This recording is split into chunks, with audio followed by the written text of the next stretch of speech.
Добрый день, уважаемые участники, гости, организаторы и, конечно же, телезрители нашего сегодняшнего мероприятия. Мы рады всех вас приветствовать на гранд-финале 7-го республиканского конкурса «Моя профессия IT».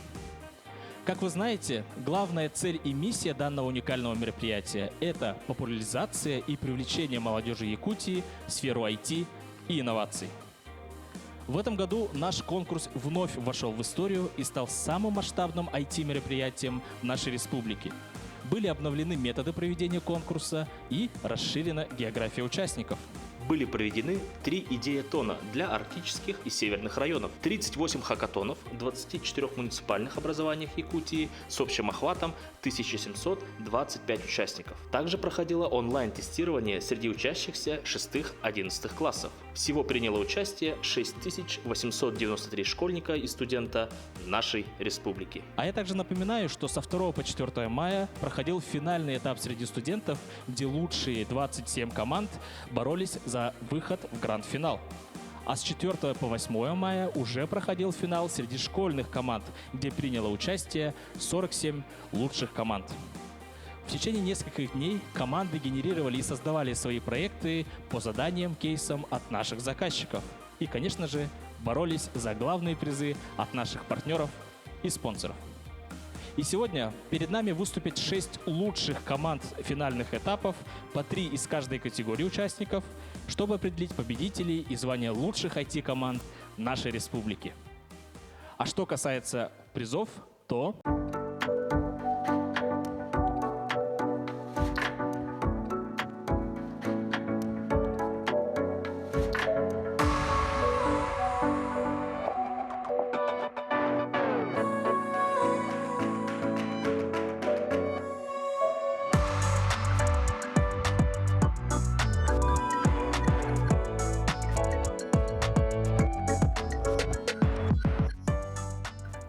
Проведение столь уникального мероприятия было бы невозможной без взаимной поддержки и работы слаженной команды организаторов.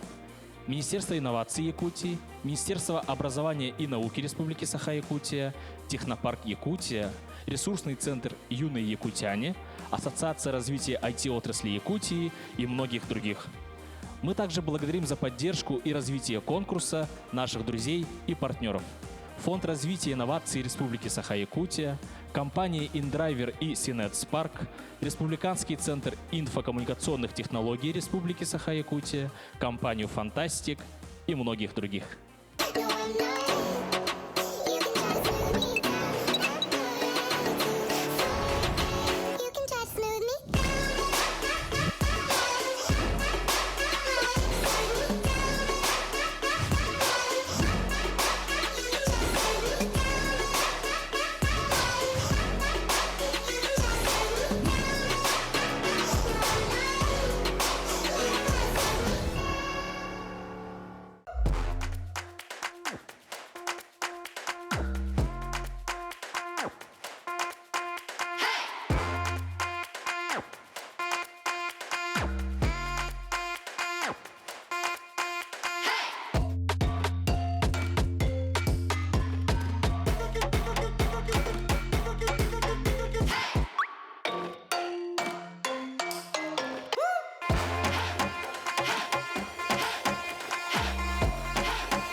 Также стоит отметить и поблагодарить наших замечательных экспертов, которые на протяжении всего конкурса консультировали и оценивали проекты наших участников.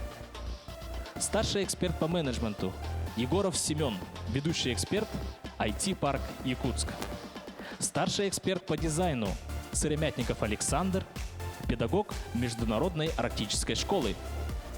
Старший эксперт по разработке Иванов Игорь, старший разработчик компании EPAM. Итак, перед тем, как представить вам наших гранд-финалистов, давайте же познакомимся с судейской коллегией, которая будет оценивать проекты наших финалистов. Мичил Стручков, председатель Ассоциации развития IT-отрасли Республики Саха-Якутия. Варвара Васильева, директор Республиканского ресурсного центра «Юные якутяне». Александра Козулина, руководитель Синет Спарк. Туяра Старостина, административный менеджер, исполняющий обязанности генерального директора компании «Фантастик». Итак, настало время представить и объявить имена наших гранд-финалистов, наших супергероев. Команды, которые прошли через огонь, воду и медные трубы МПИТ. Внимание на экран. Команда «Бутылка Коламбии». Команда «Яка». Команда 14 бит. А я еще раз напоминаю всем про регламент выступления для каждой из команд. Выступление 3 минуты, демонстрация прототипа 2 минуты. Судейские критерии оценивания. Оригинальность и актуальность идеи, полнота раскрытия темы, качество публичного выступления, работоспособность и завершенность прототипа и перспективность проекта. Итак, команды готовы? Судьи готовы? Поехали!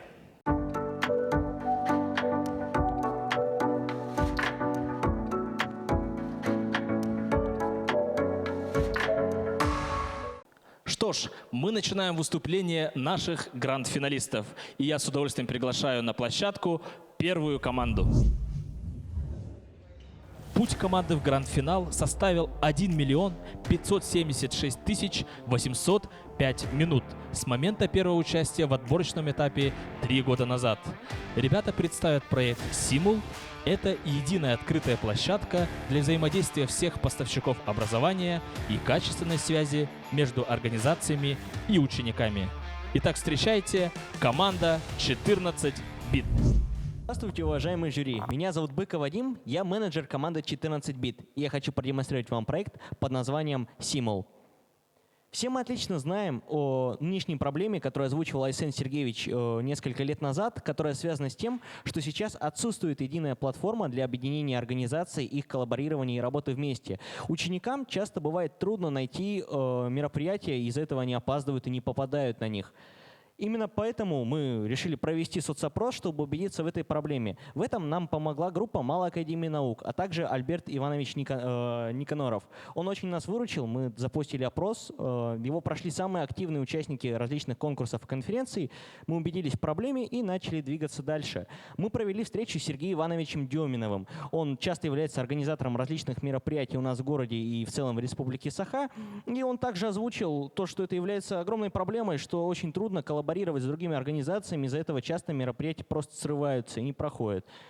Мы решили на этом не останавливаться и провели звонок с Владимиром Анатольевичем Егоровым, непосредственным заказчиком данного продукта, чтобы он нам дал комментарии и различные советы.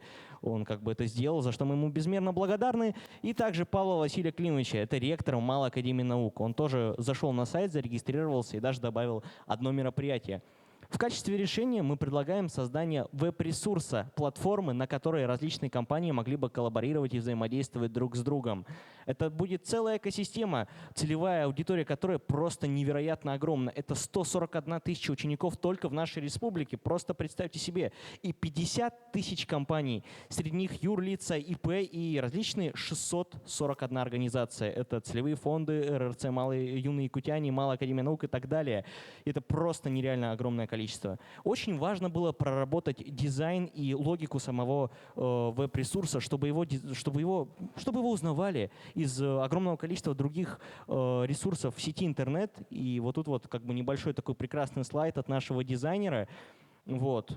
Тут вы видите родмапы, наши планы развития. Мы их обязательно осуществим. Прошу заметить, в июле мы уже планируем разработку целого приложения. Вот тут у нас в целом описание логики нашего продукта. Это единая платформа, это постоянные коллабы и взаимодействия, мобильное приложение. Хочу заметить интеграцию с Академией Pro IT. Вот тут мы используем собственные мощности, то есть по факту для активации и запуска данной системы не нужно практически никаких вложений. Это заменит кучу средств коммуникации. Вам сейчас приходится выкладывать данные в Telegram, ВК, различных других соцсетях, на своих сайтах. Но если это будет одна платформа, это все упростит, просто гораздо лучше, круче будет. Вот. Идя дальше, вот тут вы видите страницу с монетизацией. Как и любой проект сети интернет, на его функционирование необходимы будут затраты, которые планируется покрывать с помощью трех статей дохода. Это подписочная система, которая будет позволять получать различный мерч, футболки, кружки и всякие другие крутые штучки. Коллаборация с различными компаниями по договорной цене, а также система продвижения партнеров. Ни в коем случае у нас не будет маленьких рекламных баннеров, да, они всех раздражают. Дальше мы посчитали объем рынка, и 5 миллионов пользователей на территории России. Это просто огромное количество. 5 миллионов человек — это 2,5 миллионов учеников и еще 2,5 миллионов компаний, которые могли бы присоединиться потенциально к этой системе. Дальше мы провели анализ аналогов. Среди них мы выделили два наиболее главных замечаемых. Это ЛК-14, вы наверняка о нем слышали, а также сайт добро.ру. На данном сайте различные организации ищут волонтерские организации, которые могли бы им помочь. Прикольные штуки, всякие мероприятия тестовые. Было довольно интересно за этим наблюдать, получили комментарии. Это круто. Вот полный список всех компаний, которые у нас зарегистрировались. Стек разработки нашего гениальнейшего, прекрасного человека Данила Зеленского. Человек, который создал веб-ресурс с нуля, не используя никаких заготовленных систем. Это список нашей команды. Да, к сожалению, дизайнер у нас не смогла присутствовать. А сейчас давайте перейдем к непосредственной демонстрации прототипа. Давайте посмотрим, как работает, функционирует сайт по-настоящему. Вы видите перед собой ту самую интерактивную схему, про которую я говорил, и увидите также список различных мероприятий в виде бегущей строки. То есть она постоянно обновляется. Ребенок, когда будет заходить на этот сайт, будет каждый раз видеть какое-то новое мероприятие. Тут их, правда, не очень много тестовых мероприятий, так что они идут друг за другом. Дальше мы видим страницу новостей. Да? То есть любой компании необходимо выкладывать новости и посты о том, что они делают. И дальше, пониже, мы видим просто небольшое информационное окно про подписку. А теперь перейдем к непосредственно функционалу и добавим мероприятие, например. Вот справа у нас есть кнопочка, мы ее нажимаем и видим здесь список организаций. Вот давайте по порядку пойдем. Здесь у нас список организаций, можно отмечать избранные, любимые. Вот, например, да, ставить или убирать лайки, и они сразу вот у вас будут вверху и сохраняться в отдельной колонке. Здесь у нас добавлено несколько тестовых мероприятий. Как вы видите, у нас есть мероприятия и также автоматическое добавление волонтеров и тех, кто поддерживает проект. Как это сделать? Это, наверное, трудно, да, безумно сделать. А на самом деле нет. Например, мы нажимаем кнопку «Создать мероприятие», и это элементарное, простое окошко, где вы можете добавить на мероприятие, а также выбрать нужды компании, то есть показать, что вам необходимо для этого мероприятия. Например, волонтеры, место проведения или так далее. Вот сейчас Данил заполняет текст, можешь любой текст написать. Вот, и выбрать нужды компании. Так, наверное, буду говорить немножко побыстрее. Вон у нас появилась новая вот MP 2022. Здесь у нас текст. И также здесь есть кнопка «Помочь». И если вот мы, например, от лица… Нет, не надо, от лица юных якутян, например, «Поддержи», да, вот мы сразу же скажем, что мы теоретически можем оказать помощь в волонтерстве. Нажимая кнопочку, мы обновляем страничку и видим, что на странице мероприятия у нас просто появился список волонтеров. Это автоматически удобно, круто и просто. Также у нас есть портфолио. Давай, Даня, показываем портфолио очень быстро. Вы также можете зайти на сайт 14bit.com, через тире, как бы все работает, функционирует, и оно сразу же показывается вам. Вот.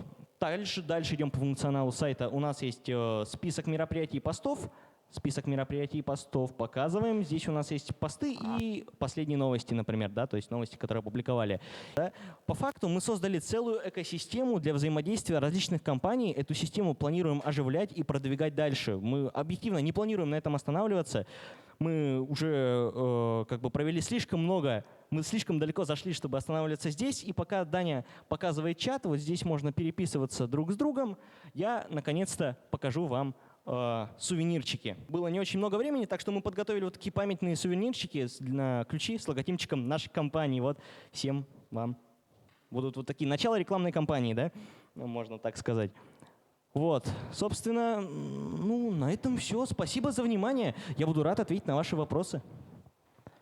Благодарим команду за выступление. Уважаемые члены судейской коллегии, ваши вопросы. Вот скажите вот конкретно, вот какую задачу вы решаете? Мы решаем задачу, связанную с взаимодействием различных компаний и организаций. Я уверен, что организациям ПИТа это было дико трудно и дико неудобно, да, потому что одним нужно написать в WhatsApp, другим нужно написать в Телеграме, нужно создать общие группы, как-то коммуницировать между организациями. И все эти проблемы может решить одна платформа, которую мы, собственно, сейчас как раз-таки разрабатываем. Ваши потенциальные клиенты — это дети? На Или это самом- все-таки компании, которые вот здесь представлены? На самом деле мы решили обхватить гораздо более широкую аудиторию, чем только дети или компании. Мы решили объединить этих два сегмента целевой аудитории в одну, ведь компании могут создавать здесь различные мероприятия, ну, организации, да, а дети могут на них Подождите, записываться. Я как пользователь хочу найти мероприятие, я захожу на ваш сайт, правильно, да? Да, и вы можете сразу увидеть список мероприятий. Хорошо, вопрос тогда в другом. Как вот этих ребят, которые должны заходить на сайт, чтобы смотреть мероприятие, замотивировать? Что здесь должно быть интересного быть? Как много крутых вопросов. На самом деле замотивировать их можно различными способами. На данный момент мы видим для себя их несколько. Во-первых, это страница портфолио. Меня на днях вот попросили скинуть мне список моих достижений за 3 года, а мне нужно рыться в Google папках. У меня их нереально много, потому что хакатоны у меня Google папки, другие у меня Google папки. Мне просто трудно найти дипломы. А так бы я мог найти их на одном сайте, мне их тут было бы удобно хранить. Тут PDF-ки можно открывать. Вот, спасибо Данилу за это. А также их можно замотивировать, например, подписочной системой. Вы до этого говорили то, что вы смотрели, у вас два прототипа, то есть два аналога, да? ЛК-14 и добро.ру, верно? Скажите, пожалуйста, а какой анализ вы сделали? Какие вот плюсы вот этих сайтов, да? И какое именно преимущество вашего сайта? Добро.ру имеет большое преимущество в плане ее базы, потому что у нее уже много организаций, уже наработанная база клиентов. Но я думаю, что это преимущество решаемое, да, что мы можем даже его обойти. А насчет ЛК-14, там просто отсутствует возможность взаимодействия между организациями. Они просто не могут друг другу писать там. То есть, как бы вот так. Так, у меня еще вопрос разработчику сайта. Да. Угу. Я сейчас уже 5-ю минуту пытаюсь зарегистрироваться, а тут у вас получается какой-то баг стоит, регистрация не идет. То есть вам нужно было, могу посоветовать то, что вы могли бы сделать, допустим, вот видите, когда у вас видит вход, у вас получается почта и логин, а при регистрации у вас то же самое высвечивается. Вы могли бы перекинуть на другую страницу, и чтобы была краткая информация пользователя, и дальше уже пройти регистрацию. Это было бы более правильно, да, и смотрелось бы красиво. Вот видите, например, сейчас я прохожу регистрацию, она у меня не реагирует даже. Вы, наверное, это у вас, наверное, получается пока как сайт, как демо-версия, да? Не, она рабочая. То есть, она рабочая? Если вы нажали на регистрацию, можете нажать на «Войти» и войти в аккаунт уже. Единственное, что сейчас нет перевода на страницу «Войти» после регистрации, но она должна была уже пройти. То есть вы можете зайти.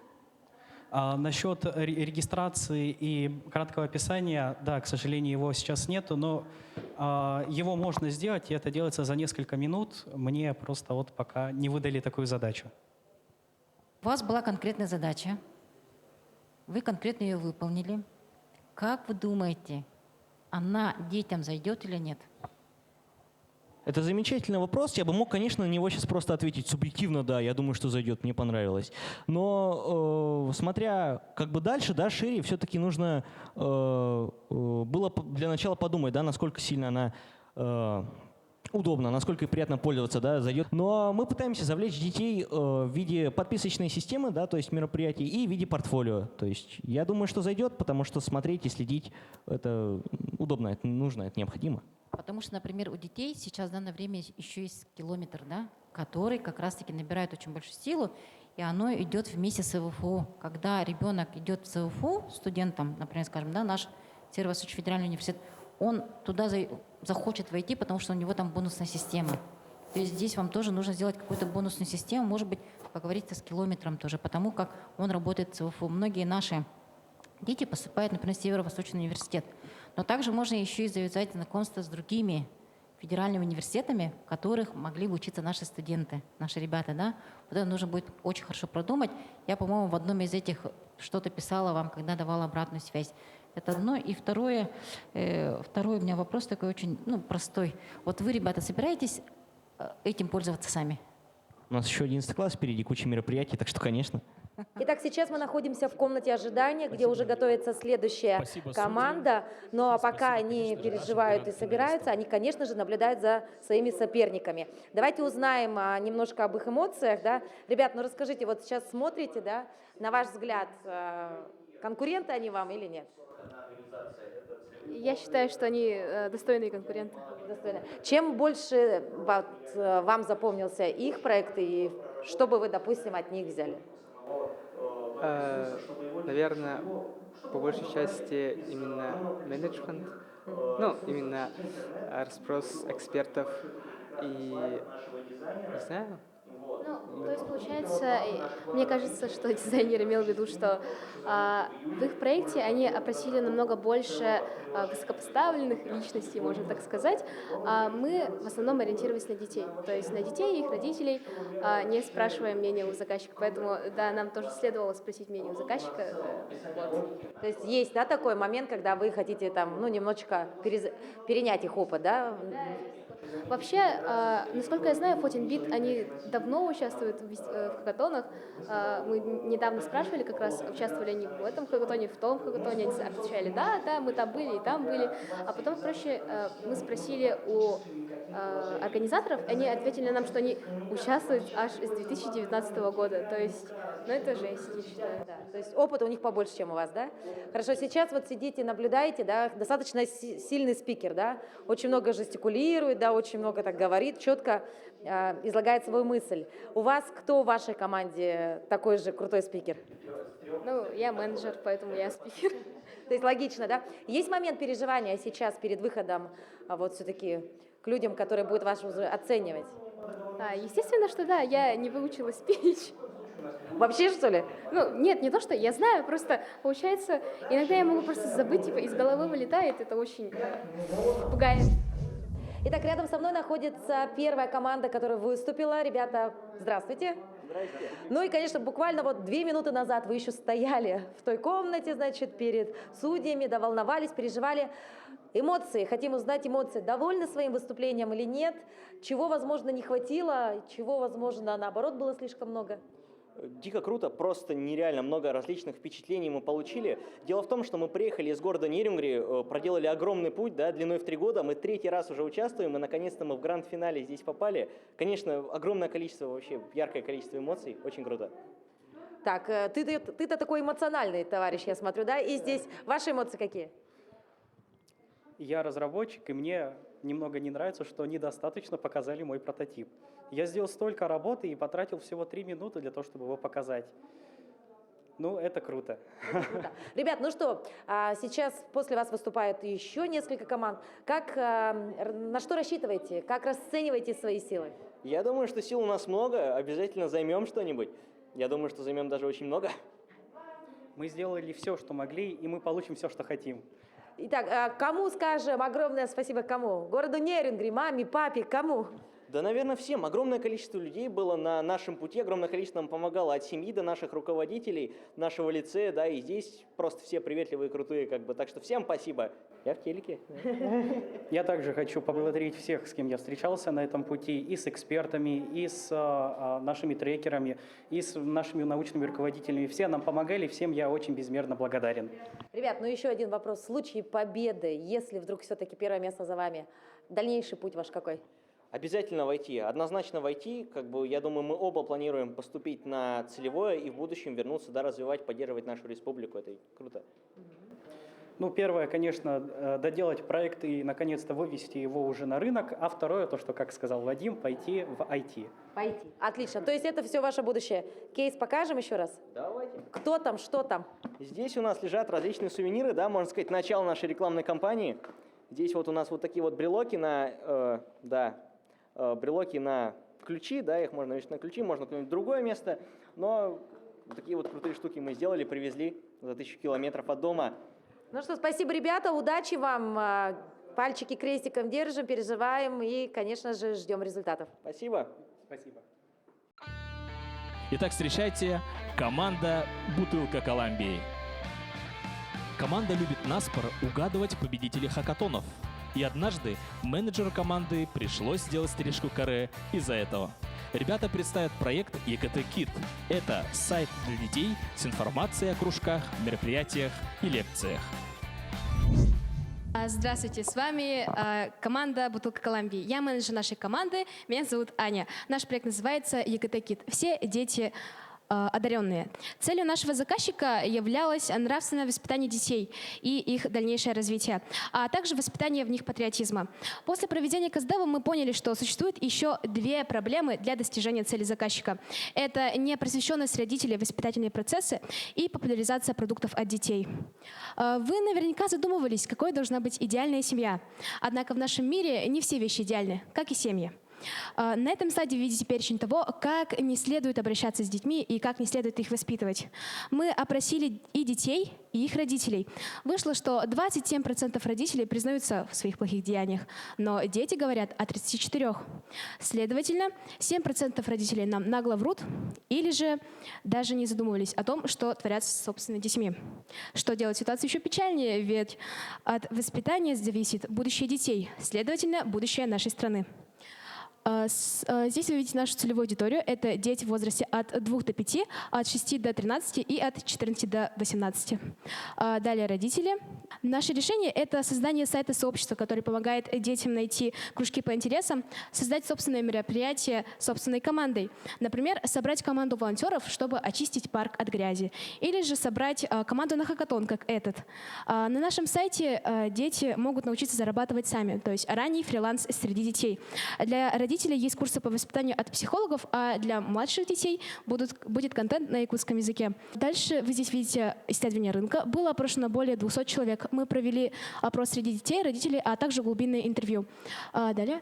Здесь вы видите наши аналоги прямые. Это навигатор дополнительного образования ЛК-14, косвенные госуслуги Гвардзила, загородные — это госуслуги Москвы, а также официальные сайты субъектов РФ. Здесь вы видите наши конкурентные преимущества. Это удобный и легко усваиваемый дизайн, что очень важно в наше время, потому что дети очень сильно зациклены на дизайне. Аналоги не способны в полной мере решить проблему нравственного воспитания среди детей, так как они ограничены лишь одной функцией. То есть мы решаем как бы сразу все проблемы. Но из минусов, из этого вытекает один большой минус – это долгое ожидание результата. То есть наш проект, он долгосрочный. Чтобы решить проблему с патриотизмом среди детей, мы обратились к психологии. Большинство опрошенных отвечали, что они не патриоты, потому что не внесли никакого вклада в развитие своей страны, а также малой родины. Поэтому мы придумали такую схему, при которой, работая фрилансерами, они смогут внести свой собственный вклад.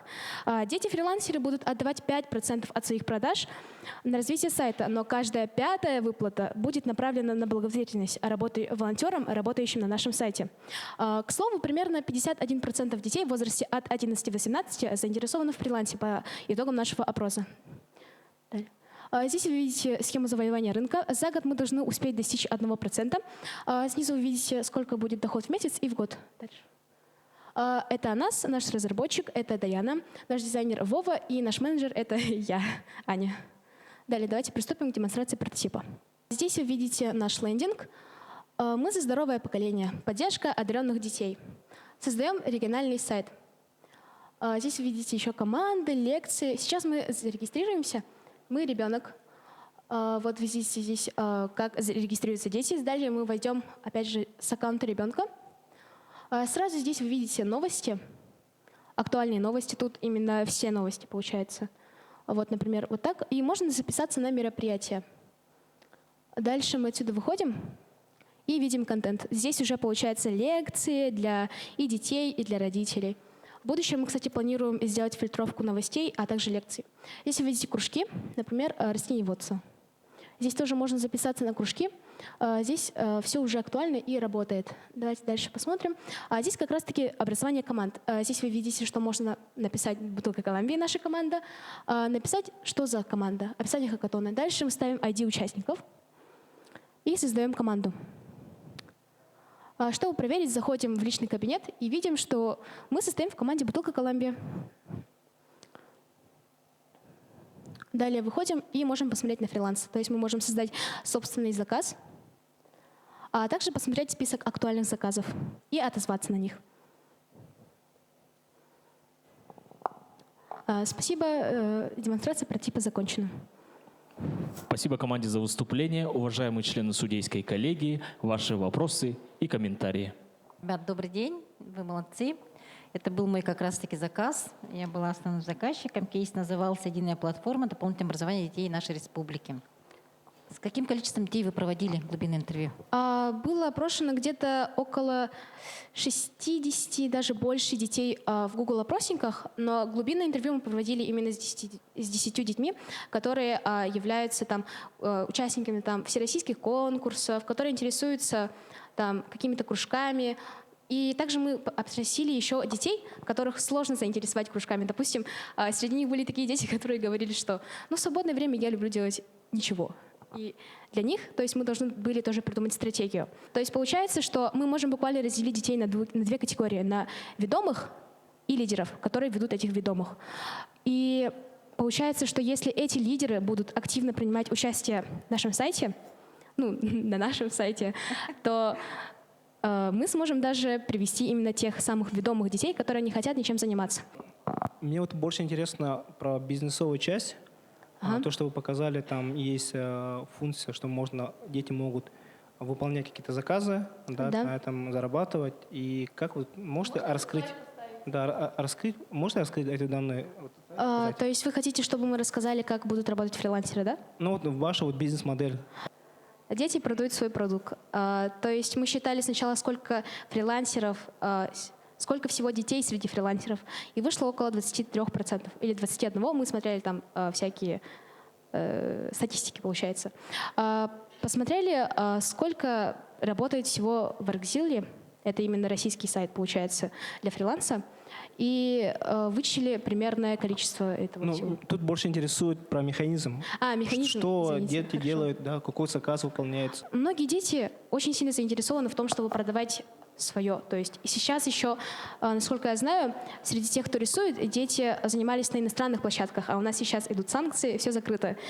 Следовательно, детям вообще негде реализовать именно свои фрилансы. Вот. Как в системе будут то есть дети регистрируются, откуда берут заказ и кто контролирует? Вы еще там сказали, что какое-то за выполнение получают деньги, сколько процентов возвращается платформе, и еще 5% на благотворительность. Получается, что со всего заказа идет 5% на что-то. А что-то — это либо на развитие сайта, либо на благотворительность. И 4 из них, получается, на развитие сайта, а 5 обязательно на благотворительность. А заказы откуда берут?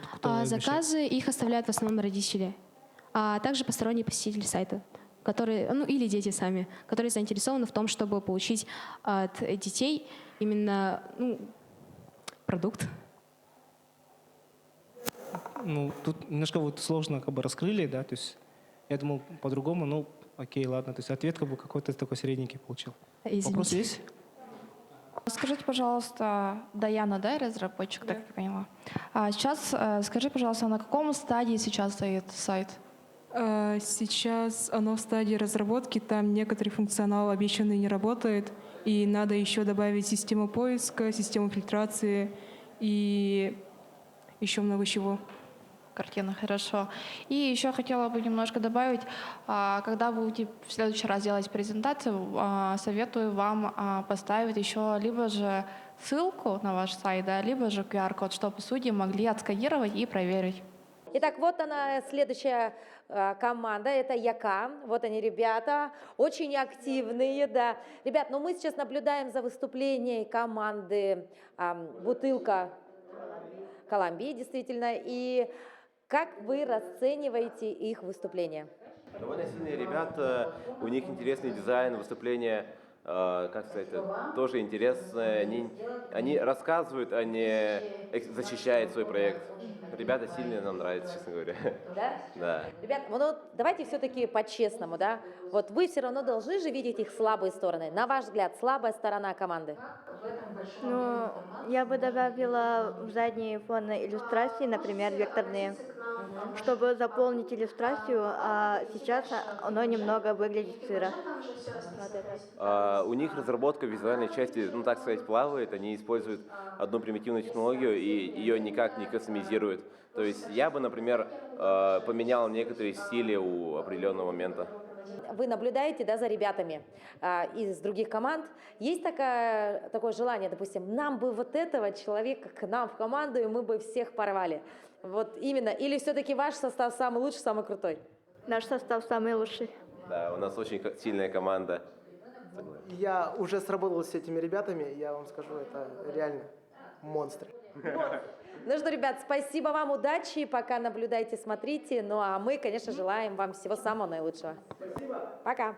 Что ж, благодарим команду «Бутылка Колумбии» за презентацию и защиту своего проекта в рамках гранд-финала MP 2022.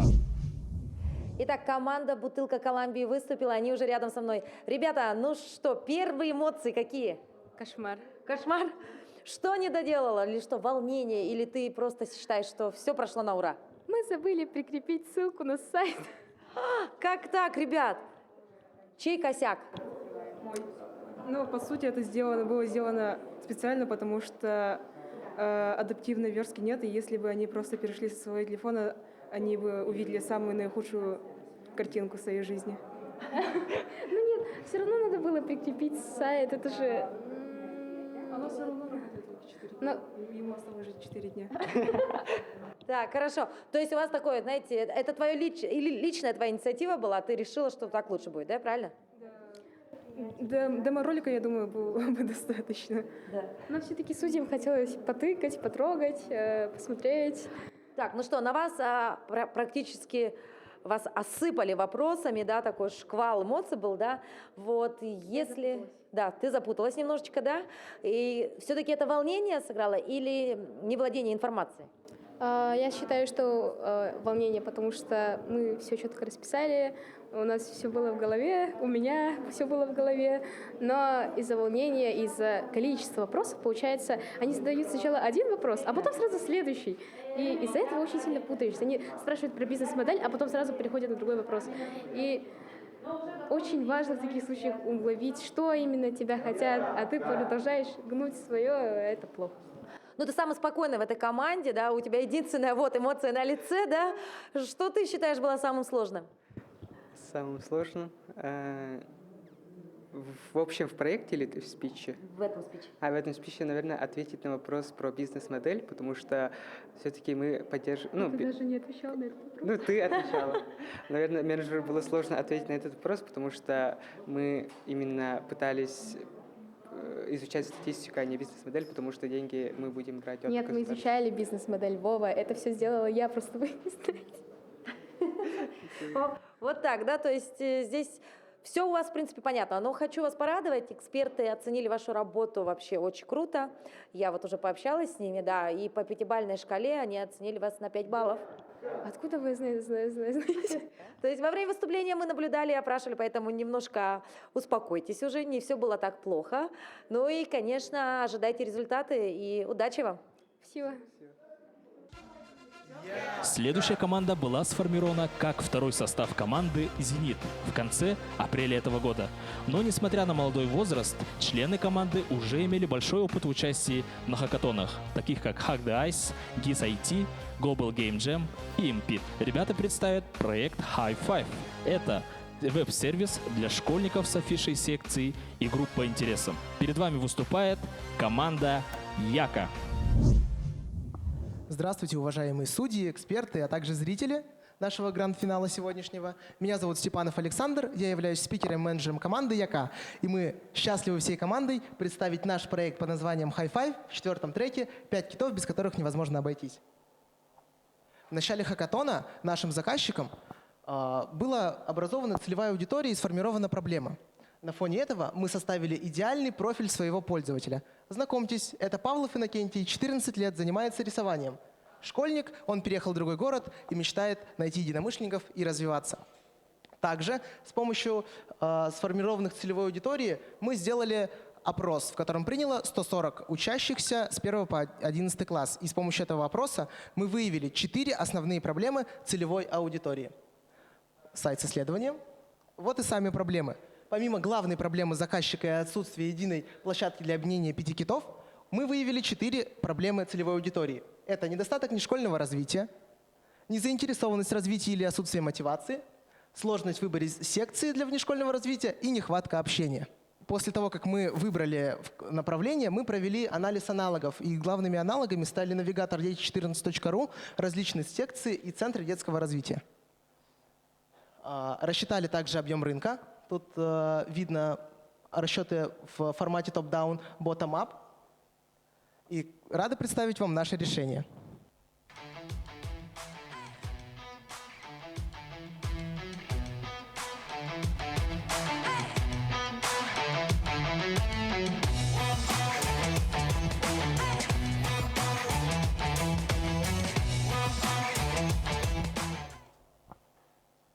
Как видите, мы разработали веб-ресурс с механикой геймификации и гильдий. Немножечко остановимся на этом слайде и давайте представим, как наш веб-ресурс поможет школьникам на примере. Допустим, меня зовут Степанов Александр, я являюсь учеником 11 класса. Я захожу на наш сайт, и первым делом я могу ознакомиться со всей информацией нашего сайта, а уже только потом зайти, зарегистрироваться и пользоваться сайтом. То есть, если я ознакомился, я уже могу приступать. Нет такого, что нужно вначале зарегистрироваться, а потом уже как-то ознакомливаться. Также я вступаю в гильдию, в которой выбираю кит, в котором буду развиваться. То есть это шахматы, спорт. Лично мы очень уважаем нашего первого президента республики, его высказывание, что развитие школьника держится на 5 китах. И мы хотим развить в каждом школьнике эти 5 китов. Соответственно, основной функционал. Мы провели анализ конкурентов по всем 5 направлениям и выявили примерно по 4 в каждом ките. Мы разработали наши преимущества. То есть у нас уникальная идея, механика геймификации, механика гильдий и проста в пользовании. Можно, пожалуйста, включить демо-версию. Вот вы видите главную страницу с новостями, документами, лайв-трансляциями. Регистрация или вход в аккаунт делается пару кликов. Просто нужно придумать логин, пароль, ввести почту. Это строка с новостями. Также есть строка с добавлением новости. Строка входа в аккаунт тоже делается в пару кликов по логину и паролю. А вот и страница с гильдиями. Вы видите тут события, турниры, сервер, правила, требования, а также чат гильдии, чтобы можно было переписываться с единомышленниками, не воспользуясь сторонними мессенджерами. Также можно покинуть гильдию, вступить, создать гильдию, самое важное, если вам не понравились другие, редактировать описание, редактировать новость и добавлять новости. И создание требования гильдии для вступления в нее. Пока что функционал нашего сайта таков, но в дальнейшем мы правда верим в наш сайт и хотим его развить. Так, мы сформировали также бизнес-модель. Она весьма маленькая, но тем не менее она является неэффективной. Также провели SWOT-анализ, где выделили наши сильные стороны, угрозы, слабые стороны и возможности. К самым сильным сторонам я об них уже обговаривал. Это уникальность идеи и механики геймификации гильдий. А к угрозам я отношу полную неокупаемость проекта в связи с незаинтересованностью у целевой аудитории. К слабым сторонам я бы отнес непривыкание к новому формату в качестве веб-сервиса, потому что всем привычно просто звонить уже в секцию или в центр детского творчества и там уже записывать своего ребенка. К возможностям я отнес это мы отнесли монополизация в сфере внешкольного развития. Вот наша команда. И непосредственно мы можем перейти к ответам на вопросы. Мне, в принципе, вот ваша работа очень понравилась. Я бы его доработала бы и довела бы до ума и презентовала бы Михаилу Ефимовичу. У меня к вам есть встречное предложение. Я прямо честно заставлю его с вами встретиться, чтобы вы могли ему показать. Почему? Потому что как раз такого инструмента у него нету, и он очень был бы рад видеть его, да. Но мне, наверное, не понравится то, что написано «Яка», потому что это неправильно, это все должно быть как-то по-русски, да. Ну и 5 китов — это не значит, что должен быть кит плавать, да, а 5 китов — это как раз-таки образы, да? То есть тут нужно подойти образно для того, чтобы это было принято как информационная платформа. Ну и теперь расскажите мне, пожалуйста, почему вы решили, что это будет выглядеть так? У нас все-таки целевая аудитория — это 1-11 классы. И подойдя к образам, мы решили посмотреть вообще все виды китов. Белуха, она может издавать более 50 разных звуков на разных частотах, и поэтому мы отнесли ее как к иностранным языкам. Кто-то, Нарван, он, по-моему, очень быстрый, и поэтому мы отнесли его в спорт. И мы все это продумывали и подумали, что для понимания всего вот этого как-то и образно, и по-прямому будет намного легче нашей целевой аудитории. Хорошо, молодцы. И у меня еще последний вопрос. Вернитесь вот там, где у вас очень много сайтов, вы взяли и аналоги, вот анализ конкурентов. Я вижу, все здесь даны, все даны, по-моему, да? Но здесь нету про волонтерство почему-то, да? Хотя она может идти сквозной линией, например, добро.ру. Вот это тоже хорошая платформа, на которой как раз-таки можно это все собрать. Все вот эти 5 китов. Спасибо большое. Просто для замечания, да? Ага. Ну, удачи, спасибо. Спасибо большое за рекомендацию. Обязательно включим. Давайте сайты быстренько посмотрим. Гильдия 3 языка.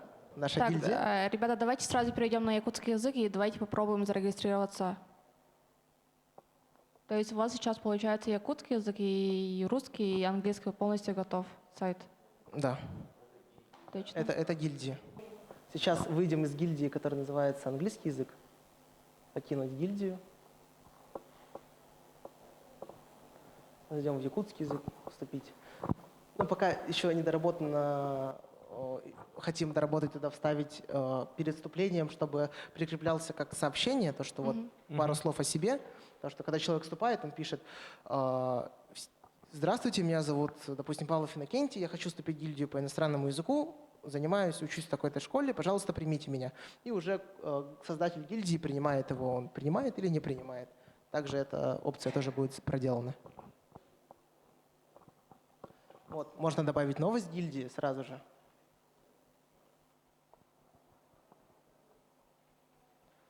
Функционал сделан. Также чат гильдии, он сделан не в качестве как чат, как между двумя, как диалог. Он сделан как групповой чат.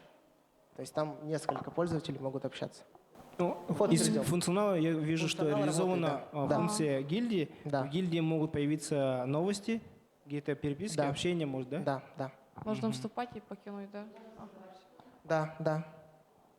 У меня был вопрос насчет мотивации участников. Да? Мотивации участников? Мотивации, да. У вас какие продуманы? Был ли реализован функционал или пока на стадии идеи? Вот то, что вы говорили, геймификация, да? Геймификация выступает основным мотиватором. То есть геймификация, наоборот, она не только повышает мотивацию пользователя, она еще позволяет удерживать этого пользователя на нашем сайте. А человек, чтобы зайти на наш сайт, какая мотивация, чтобы он зашел на наш сайт?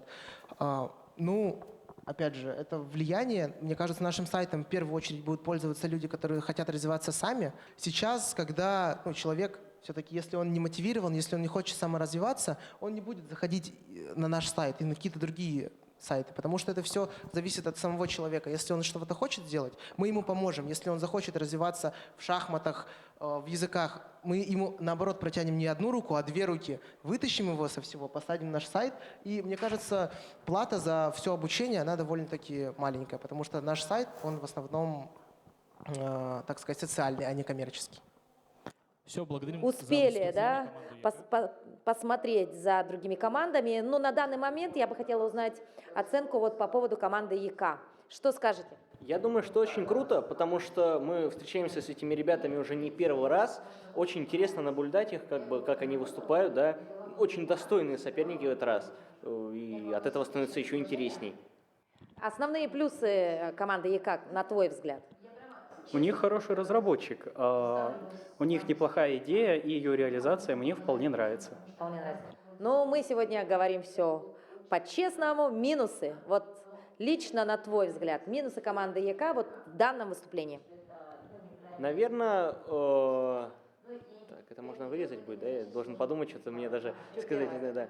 Так, Я думаю, что, наверное, небольшим совсем минусом является то, что иногда микрофон отодвигал от, микрофон слишком далеко находился, не слышно было. Ну, что, я могу только похвалить данного товарища, я с ним не в первый раз уже общаюсь. Так что, да. На твой взгляд, что не доработали ребята? Я считаю, что вот немного субъективно, но во время выступления они могли выступать все вместе. Не только менеджер говорит о своих делах, но и можно было передать микрофон дизайнеру, чтобы она рассказала пару слов о своей работе или разработчику. А так все хорошо. Можно выдохнуть для начала, правильно? Ну, можно, кто-то скажет, можно выдохнуть, а у нас еще вдох. У нас еще вдох. У нас еще вдох, мы хотим заниматься именно этим проектом дальше, развивать его. И нам очень повезло то, что один из судей дал обратную связь по поводу этого проекта, и вот поэтому такие радостные выходим. Да, заметьте, вам стали задавать вопросы просто вот один за одним, да? Ты больше всего боялся вот этот момент контакта, да, именно с судьями. Скажи, пожалуйста, справился с волнением? Внутри себя нет, а может на публике и да, внутри себя нет, но я благодарен судьям за то, что они задавали вопросы и за то, что дали мне время на них ответить. Ты знаешь, вот мы пока смотрели ваше выступление, здесь было такое мнение, что очень мало было задействовано вот твоих друзей, да, только в основном ты был. Хотелось услышать их. Вы считаете, что это была продуманная такая политика ваша, или все-таки ты немножко заговорился и не дал возможности высказаться своим друзьям? Ну, я думаю, что была продумана эта политика. Все-таки они назначили меня спикером, и основные вопросы, они были все-таки больше по менеджменту, то есть по идее, по мне. А непосредственно, если были разработки по дизайну и по разработке, то они бы ответили. Но вопросов к ним не было? Был вопрос к разработчику, как раз-таки показать вообще хостинг сайта, на чем он работает, как он работает. Вот мы показали. Давайте поделитесь и вы своими эмоциями. Если оценивать свое выступление по 100-бальной шкале, сколько баллов? Конкретно Александра или мое?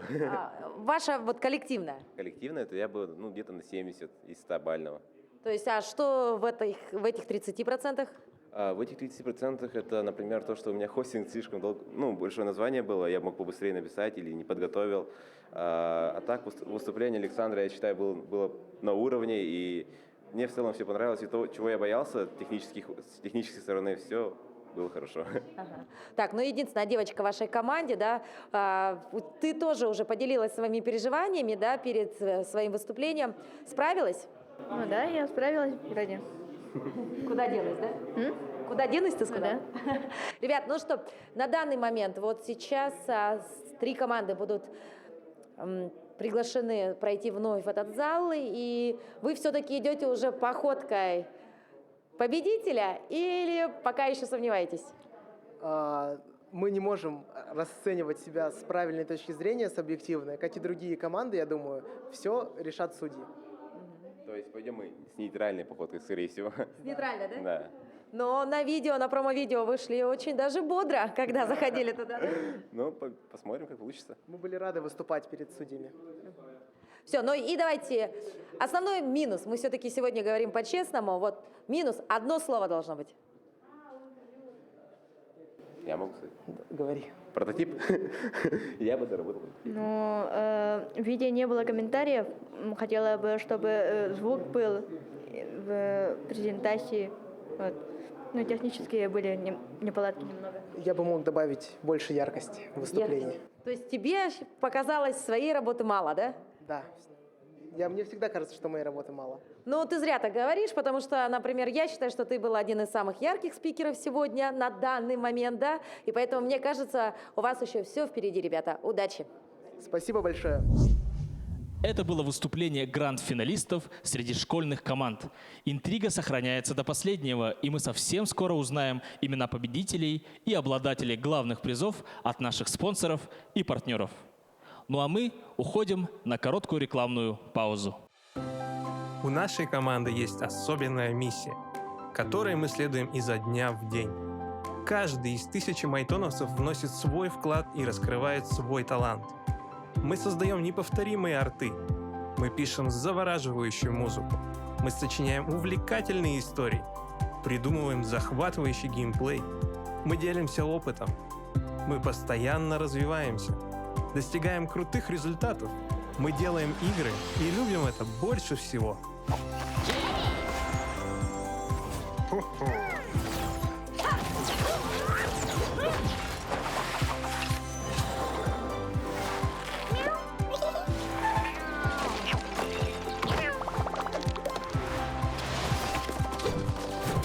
А создаем мы их для миллионов наших дорогих игроков по всей земле. Мы стремимся к новым вершинам и не останавливаемся на достигнутом. Мы здесь, чтобы сделать мир счастливее через наши игры. В рамках 6-го республиканского конкурса «Моя профессия IT» было создано огромное количество крутых решений. Объявляется запуск акселератора школьных проектов, который поможет превратить вашу идею в реальный стартап-проект. Акселератор школьных проектов – это образовательный проект, который учит создавать с нуля технологичный стартап и привлекать инвестиции. Менторская и экспертная поддержка с участием ведущих специалистов из IT-отрасли и инновационного бизнеса. Возможность запустить свой проект и привлечь финансирование от бизнес-ангелов. Общий призовой фонд – 1 миллион рублей. Приглашаются школьные команды со всей Республики Саха, Якутия. Команды получают акселерация проектов, где лучшие эксперты, трекеры и партнеры помогают командам прокачать свой проект до реального стартап-проекта. Менторство и трекинг. Процесс еженедельной постановки и обсуждения задач с персональным наставником. Экспертиза, независимая экспертная оценка и рекомендация по развитию проекта. Доступ к партнерам и инвесторам. Команды могут выходить на контакт с потенциальными партнерами и инвесторами. Сопровождение проектов. Упаковка проекта для участия в других республиканских, федеральных и международных конкурсах. Команда проекта. Мы собрали команду крутых трекеров, менторов, экспертов и партнеров, бизнес-ангелов. Добавили образовательный блок и лучшие методологии, чтобы вы смогли достичь своих целей. В программе интенсивы, диагностические сессии, мастер-классы, кейсы от бизнес-ангелов, упаковка, разработка и запуск цифрового продукта с экспертами из IT-сферы в течение 4 месяцев. Собирай свою команду и успевай подать заявку до 10 июля. Организаторами проекта «Акселератор школьных проектов» выступают Ассоциация развития IT-отрасли Республики Саха, Якутия, Якутский научный центр «Соран» при поддержке партнеров. Проект базируется на опыте организаций инициаторов детско-молодежных движений, таких как научно-социальная программа «Шаг в будущее» и конкурс «Моя профессия IT». Собирай свою команду и прокачай свой проект с экспертами МПИТ. Центр опережающей профессиональной подготовки Республики Саха-Якутия. Оператор ресурсов всех образовательных организаций региона. Мы создаем и реализуем уникальные образовательные программы подготовки квалифицированных кадров с учетом потребностей нашей республики. Основные направления деятельности. Аналитика. Для определения перспективной потребности в кадрах, способных оказывать значительный вклад в экономику Якутии и за ее пределами, мы анализируем большие данные, характеризующие мировые тренды развития отраслей экономики, мнения стейкхолдеров и рекрутинговых агентств, выстраиваем новые формы сетевого взаимодействия. Обучение. Разработка образовательных программ для ускоренного обучения для всех категорий слушателей, под запрос работодателей и потребности рынка труда для школьников и предпенсионеров, а также по компетенциям цифровой экономики и опережающей профессиональной подготовки. Профессиональная ориентация и развитие карьеры. Поддержка в профессиональном самоопределении на протяжении всей жизни. Обучайтесь, развивайте ваши навыки, реализуйте проекты вместе с нами. Еще раз всех приветствуем на гранд-финале конкурса «Моя профессия IT». И сейчас лучшие команды финала среди студентов покажут свои интересные и актуальные проекты.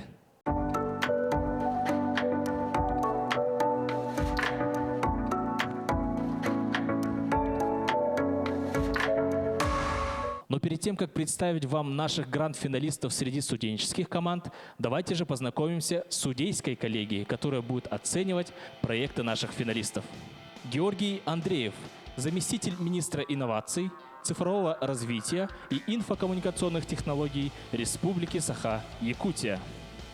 Василий Ефимов, директор Фонда развития инноваций Республики Саха-Якутия. Петр Габышев, директор Технопарка Якутия. Тарас Егоров, руководитель релизной команды компании InDriver.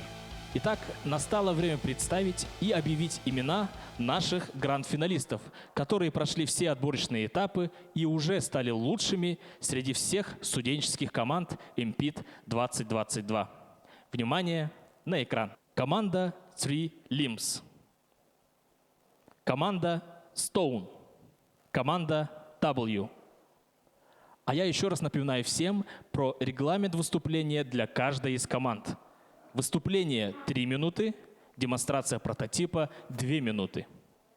Судейские критерии оценивания: оригинальность и актуальность идеи, полнота раскрытия темы, качество публичного выступления, работоспособность и завершенность прототипа и перспективность проекта. Итак, команды готовы? Судьи готовы? Поехали!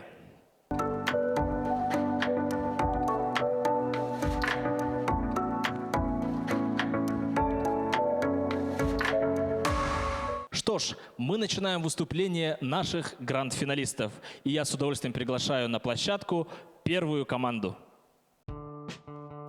Команда за все время своего недолгого существования занимает только первые места. В составе команды также имеются уже работающие студенты. Ребята представят обновленный портал для Центра занятости населения Республики Саха-Якутия с улучшенным функционалом и удобной навигацией по сайту со всеми необходимыми услугами под названием WorkU. Итак, встречайте команда W. Добрый день. Меня зовут Екатерина, мы команда W, и мы хотим представить вам наш проект WorkU. На текущий момент в связи с переходом всех информационных услуг на единый портал «Работа для всех», к сожалению, сайт Центра занятости населения становится неэффективной структурой. Это первая проблема, которую мы выявили. Второй проблемой является веб-адаптивность. Также на текущий момент, к сожалению, государственные сайты не адаптированы под пользователей различного уровня опыта. И также навигация по сайту, функционал либо избыточен, либо же отнюдь не избыточен, то есть не имеет информативности. Также хочется отметить то, что 47% наших опрошенных респондентов поддержали нас в этой проблеме касаемо того, что, к сожалению, из-за избыточности функционала сложно найти нужную услугу. Целевая аудитория, можете заметить, да, мы представили как студенты, школьники от 14 лет, которые могут трудоустроиться по каникулярное время, также испытывающие трудности, то есть безработные. 40% наших опрошенных использовали сайт ЦЗН в общем. Также хочу отметить, что помимо того, что вот ЦА, который мы выделили на презентации, нашими пользователями являются все те, кто представлены в пункте 2 постановления 376 об организации предоставления трудоустройства населения. Итак, также мы выделили наших респондентов. Опять-таки хочу повториться, здесь представлено 40% касаемо того пользователей, которые использовали сайт ЦЗН, а 60% вообще обращались в Центр занятости населения, из которых 42% и 7% использовали непосредственно для трудоустройства, 42,6% по пособиям и 7% для найма. Так, также для наглядности представили наш рынок в Там-Самсом, где 3 миллиона человек представлены от 15 лет и старше, квалифицируются как безработные по международной методологии. Всего потенциальных клиентов, это 800 тысяч россиян вообще состояли в учете в органах службы занятости. Так, и по Республике Саха-Якутия данные на март месяц этого года 7 тысяч зарегистрированы в органах службы занятости Республики Саха-Якутия. Итак, это свежие данные. Опять-таки мы предлагаем наше решение. Интеграция с платформами со всеми необходимыми структурами, государственными платформами, а также навигация бот-помощник для веб-доступности и, конечно же, для снижения нагрузки на колл-центры. Итак, мы представили наши аналоги и провели небольшой анализ конкурентов. Также разделили аналоги на прямые, косвенные, зарубежные. И вот провели анализ по функционалу, который мы предоставляем. Это бот-помощник, интеграция с государственными сайтами непосредственно, да, и календарь мероприятий. Здесь можем представить, да, увидеть, что в большинстве случаев наших аналогов не имеется подобный функционал. Хочу представить, что на HeadHunter имеется не конкретно бот-помощник, а именно искусственный интеллект, поиск благодаря искусственному интеллекту, не бот-помощник. Далее. Отсюда перетекаем плавно к нашим конкурентным преимуществам. Это бот-помощник и календарь мероприятий. Календарь мероприятий более ярко раскроется при авторизации пользователя. Давайте посмотрим примерно, как будет выглядеть. Ну, это представлен наш небольшой User Story Map, где, вот, допустим, по календарю мероприятию пользователь может просмотреть мероприятия, которые он представил как важные. Это может быть какие-то профориентационные, да, мероприятия, и также будут отмечены даты поступления пособий. Здесь наша архитектура сайта, User Flow и бизнес-модель. Хочу представить, что мы являемся некоммерческим проектом, и мы нацелены на рынок B2G, то есть на государственный.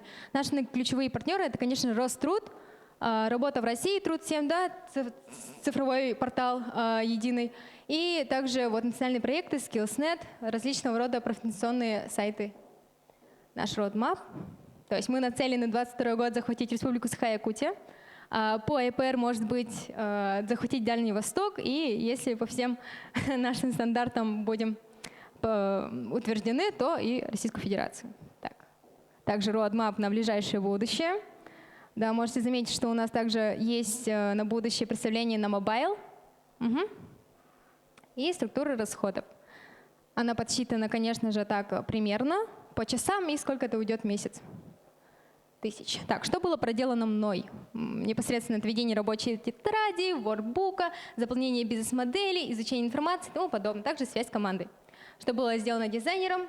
Конечно же, вы увидели ее работу в полной красоте. Это презентация. Также увидите сайт, который был также сконструирован ей.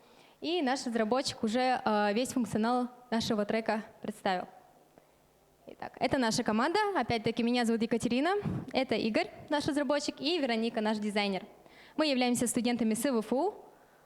И наш ролик. Как ролик включать? Звук должен быть. Ага, это наш рекламный ролик. Тут должно быть звуковое сопровождение в виде музыки. Да. Ну, здесь можно представить, да, как выглядит наш сайт. Конкурентное преимущество, опять-таки. Так оно примерно будет выглядеть. Ну, так оно уже сейчас выглядит, в принципе. Вот прототип нашего проекта. Так, все кликабельно, новости. Здесь представлены все отчетные документации, контакты и тому подобное. Также на буклетах вы могли заметить, имеется QR-код на наш сайт. Также QR-код на наш канал в Телеграме. И вкратце информация. Можете ознакомиться, просмотреть, касаемо проверить, допустим, нашего чат-бота, который пока что умеет отвечать на ключевые вопросы. Вот. Ну, в принципе, на этом мы закончили. Вопросы?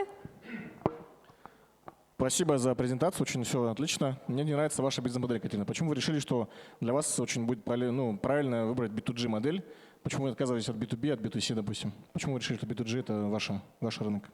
Почему именно B2G? Потому что мы нацелены на, знаете, вот, да, на модернизацию скорее наших государственных сайтов, потому что они, к сожалению, уже не следуют трендам цифрового века 21-го. То есть тот же госуслуги, он тоже нацелен на государственный рынок, это B2G, так как также под нашим подсчетом, кстати говоря, вот здесь можно тоже посмотреть, по нашим подсчетам, там Samsung не очень выгодно будет представляться на B2B. То есть, ну как это представляется, если резюме будет стоить там 300 рублей, брать комиссию 25, но в процентном соотношении не очень выгодно будет вести именно как бизнес. Вот. Еще вопросы?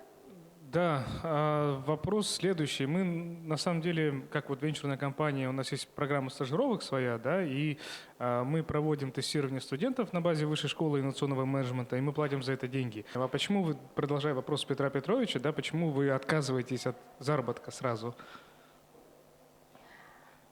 Так, Ну, соискатели могут же сами за это платить, да? То есть если вы помогаете в трудоустройстве, там, например, да, почему бы там с первой зарплаты не заплатить вам, да, за то, что вы помогли трудоустроиться? Наверное, вот, может быть, здесь в расходах представим. Ну, конкретизированно этот портал, он представлен именно специально для Центра занятости населения. То есть непосредственно обновленный, переосмысленный портал именно вот для Центра занятости населения по кейсу. И можно посмотреть здесь, да, если вопросы касаемо зарплат, то прописано модератором 30 тысяч.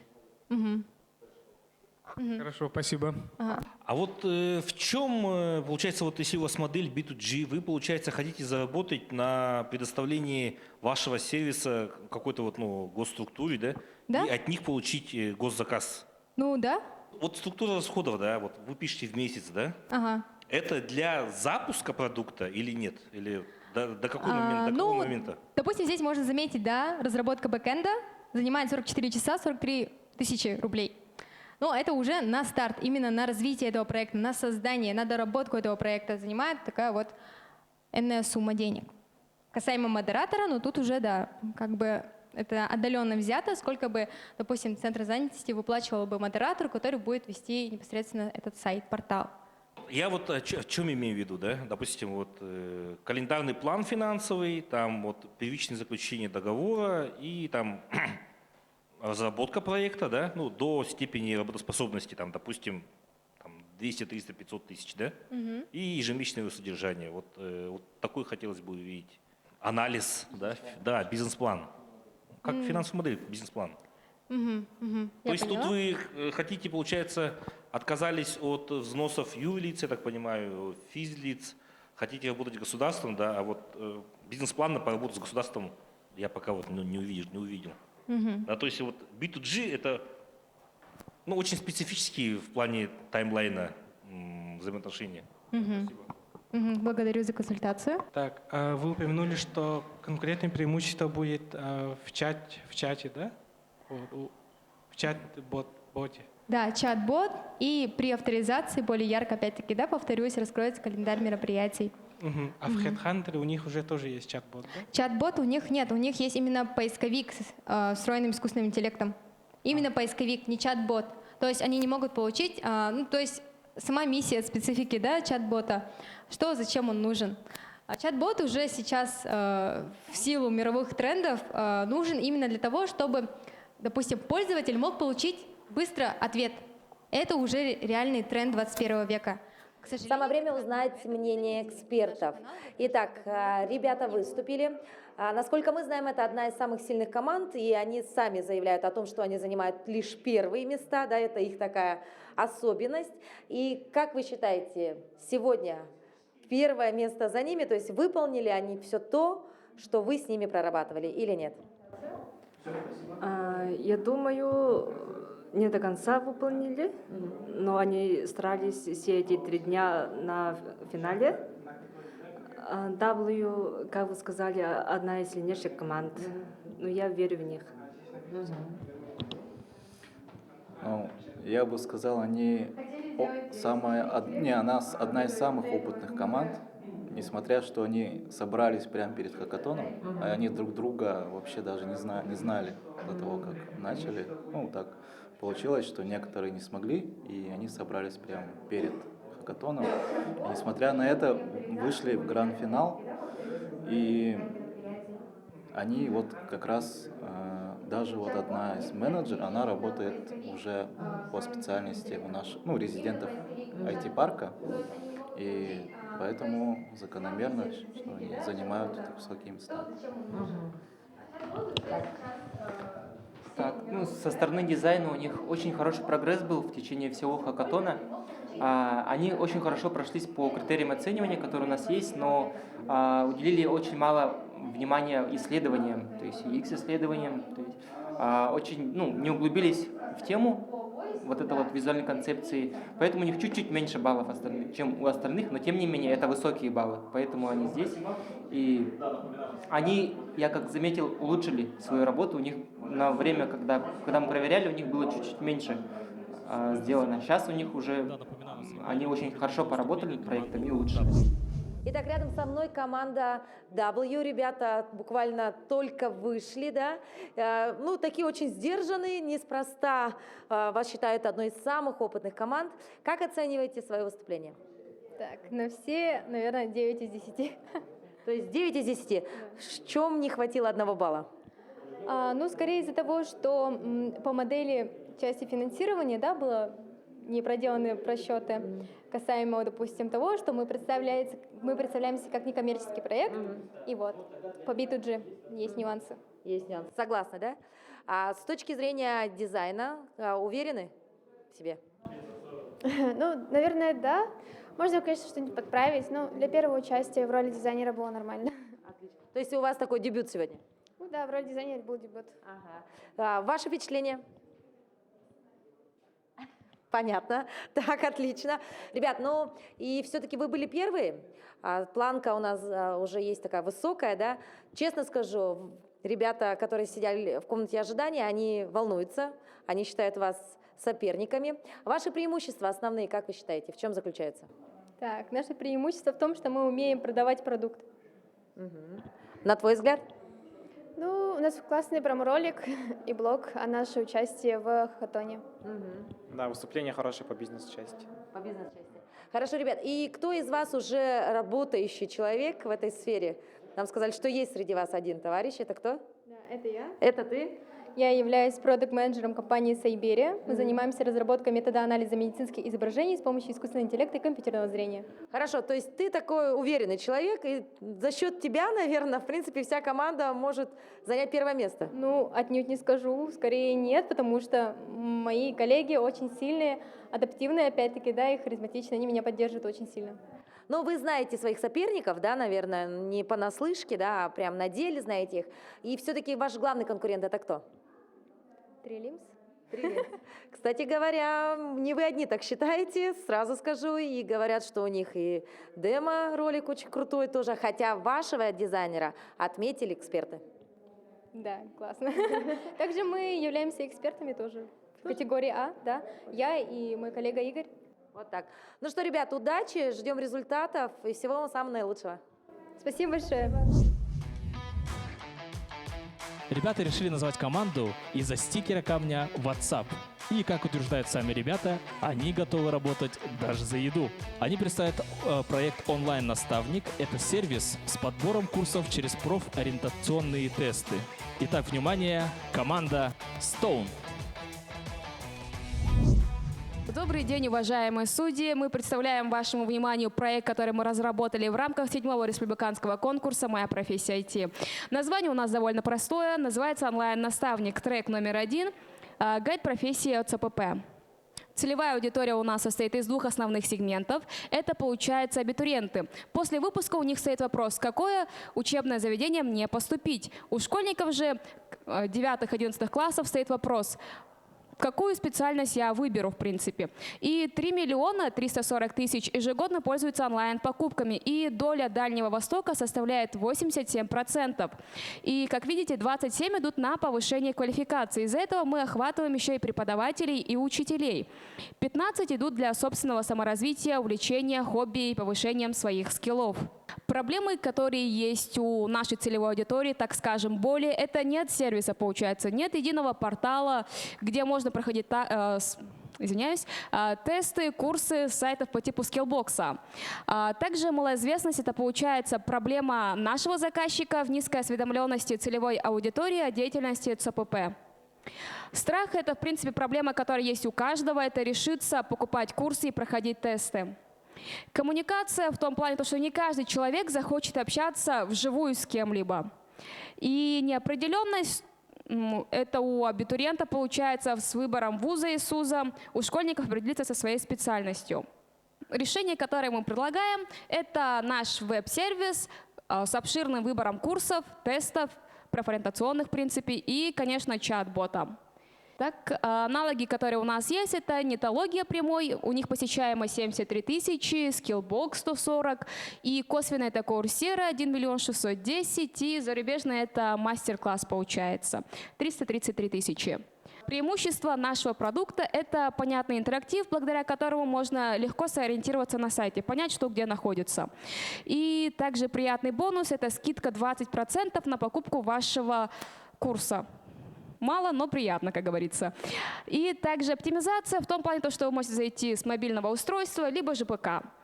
И рейтинговая система, чтобы смотреть, какую ты позицию занимаешь среди своих друзей, одноклассников, одногруппников и в целом на самой системе.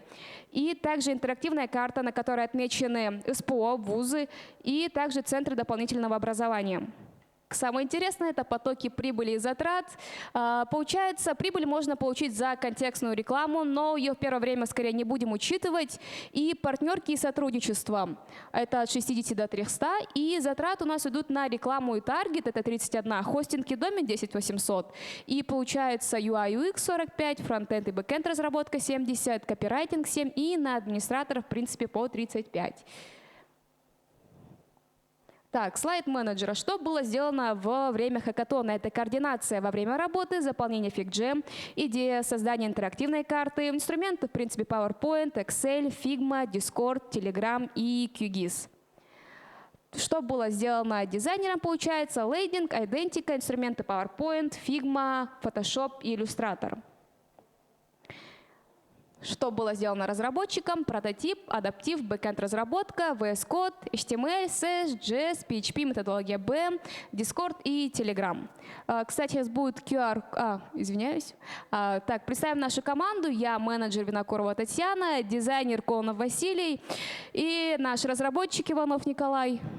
Сейчас будут QR-коды, вы можете их отсканировать через телефон, если хотите на сайт, можете перейти.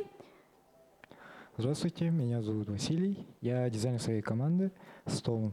Перед нами стояла задача сделать простой и понятный веб-сервис для нашей целевой аудитории. Вот концепция веб-сервиса.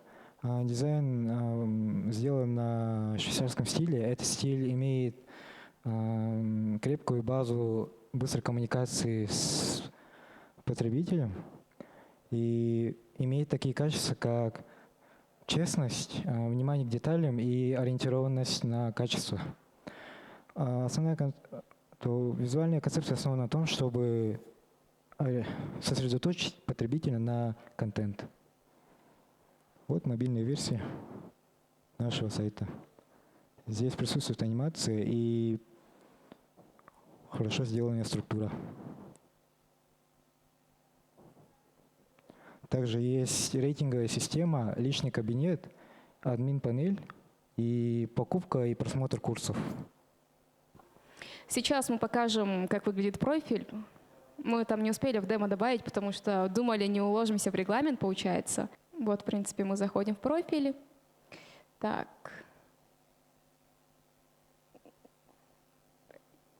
Вот, в принципе, визуально, как должен выглядеть рейтинг. Ну, тут кликабельные только рейтинг и, получается, личные данные. Ну, у нас, в принципе, все. Вопросы? Вопрос такой. На чем будете зарабатывать? Какая ваша бизнес-модель? Что-то я вот в презентации не увидел этой информации. Кто платит? Ну, в принципе, наш сайт является визиткой ЦПП. Получается, так таковой прибыль они будут получать только за интеграцию курсов, которые они будут туда вливать. Ну, и в принципе мы видели то, что есть там партнерки и сотрудничество. Получается, и за счет этого тоже можно получать прибыль. А вот рекламные баннеры мы пока их учитывать не будем, потому что сайт только открывается, и вначале это не актуально. В задании написано то, что в сервисе должна быть возможность пройти полную личную диагностику. Это у вас предусмотрено также или нет? Мы, к сожалению, это не добавили. Понятно, спасибо. А вообще потом планируете проект реализовывать после конкурса? Ну вот, если, допустим, заказчик нам скажет, мы хотим ваш проект, мы хотим, чтобы вы его довели до идеала, просто презентовали нам его, то, конечно, мы это сделаем. В принципе, все, что в наших силах, мы попробуем даже довести его до финишной прямой, постараться на 102%. Молодцы. Видишь, работа дизайнера очень хорошая. Ваш сайт, на который сейчас переходил ЦОП Education, да? Он где у вас хостится? Именно Хостинг. имеется в виду... Хостинг где этого сайта? Так, это скорее надо было к разработчику, но мы, получается, купили платный хостинг, получается. Ладно, все понятно. Ага. Нет, И просто я сетевой посмотрел, я сертификат. сначала подумал, что это настоящий сайт ЦОПа. Вот специально Мы вводил, просто так и хотели сделать, потому что ЦОПП-14 же называется основной сайт. Да, и мы я подумали, зашел на что ЦОПП-14 Education это будет лучшим решением. То есть ваша вот условная инновация заключается в том, что на сайте ЦОПа будет больше списка курсов, я так понял? Да, именно он, как мы ранее говорили, это является визиткой. Угу. Ну, он, получается, самописный у вас, да? Он на чем у вас сделан? На чистом коде HTML5 и CSS. Ну, я сейчас исходники посмотрел, там он чистый, да? Да, чистый. То есть не допало, там у него WordPress нет? Да, да. Ага, да. Итак, ребята из спасибо. команды Stone сейчас отвечают на вопросы судей, ну а эксперты уже готовы дать свою оценку. Но расскажите, пожалуйста, вот волнуется, да, немножко у нас девушка, но в принципе уверенно, да, рассказала, показала все. На ваш взгляд, работа выполнена качественно? Так, работа выполнена качественно, но как по разработке у них бэкэнд не закончено. То есть это ваш, значит, такой взгляд на это и минус их основной. Да. То есть здесь они могут потерять баллы. Да. По менеджменту у них хорошие баллы, у них много хорошо провели исследования, хорошо посчитали расходы, прибыль. И в целом очень такая гармоничная команда. Ну, в плане только разработки, да, наверное, у них. Ну, по дизайну еще. С точки зрения дизайна у них была очень сложная задача, потому что у них была задача редизайна. Потому что ЦОП уже есть, логотип уже есть, все есть. А всегда редизайнить сложнее, чем создавать что-то новое. Потому что это уже продумано другими людьми, и им чаще бывает очень сложно все это сделать. Но эти ребята очень сильно и хорошо справились с этой задачей, сделали очень классный редизайн, классный сайт, лендинг, информация очень хорошо усваивается. В общем, они молодцы.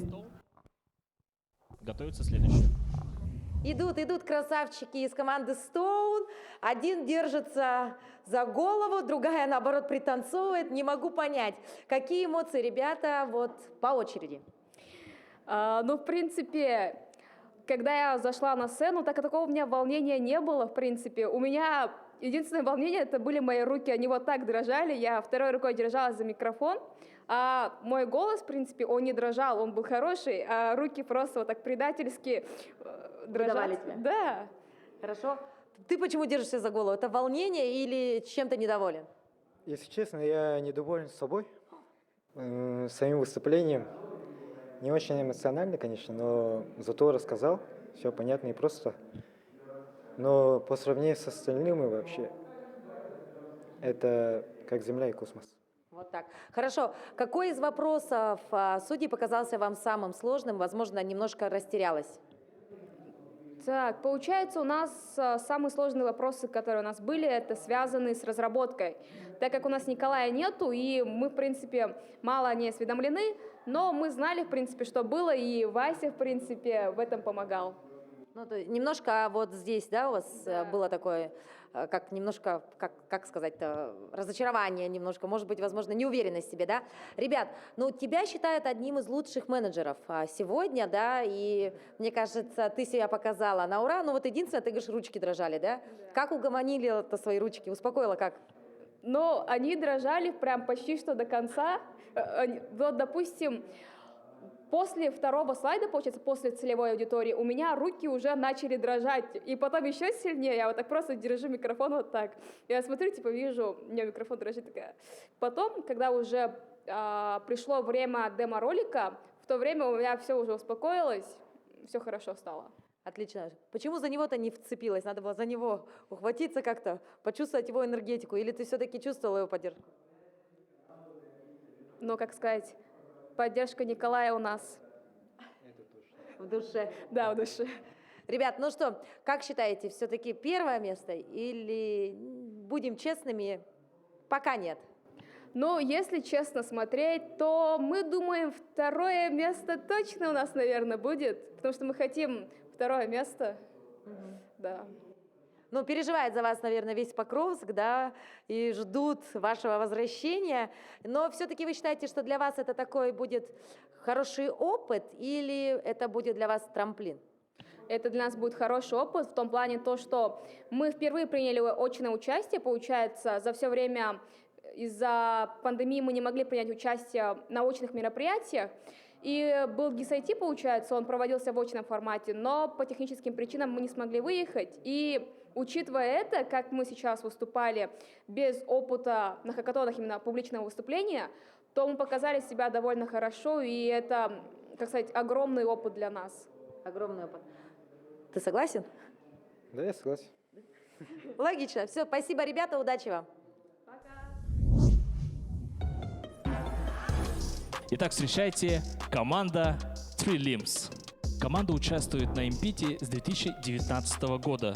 И суммарный размер файлов, использованных командой за время Impit 2022, составляет аж 19 гигабайтов. Ребята представят проект Ascend.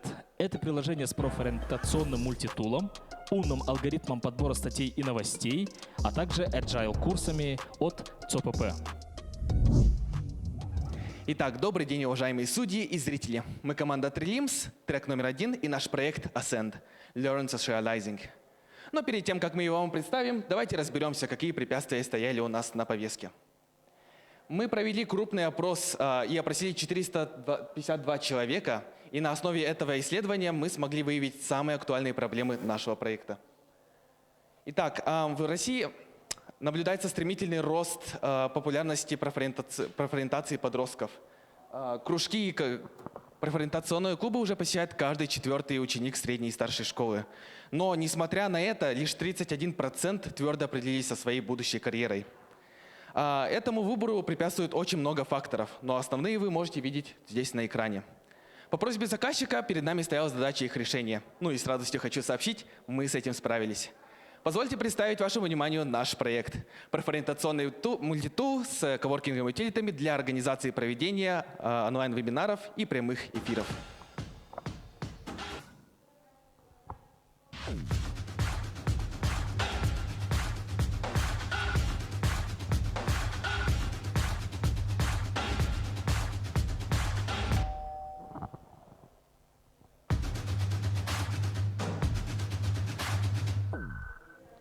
Решение, созданное в рамках хакатона, позволяет установить каналы взаимодействия между учениками, образовательными учреждениями и работодателями.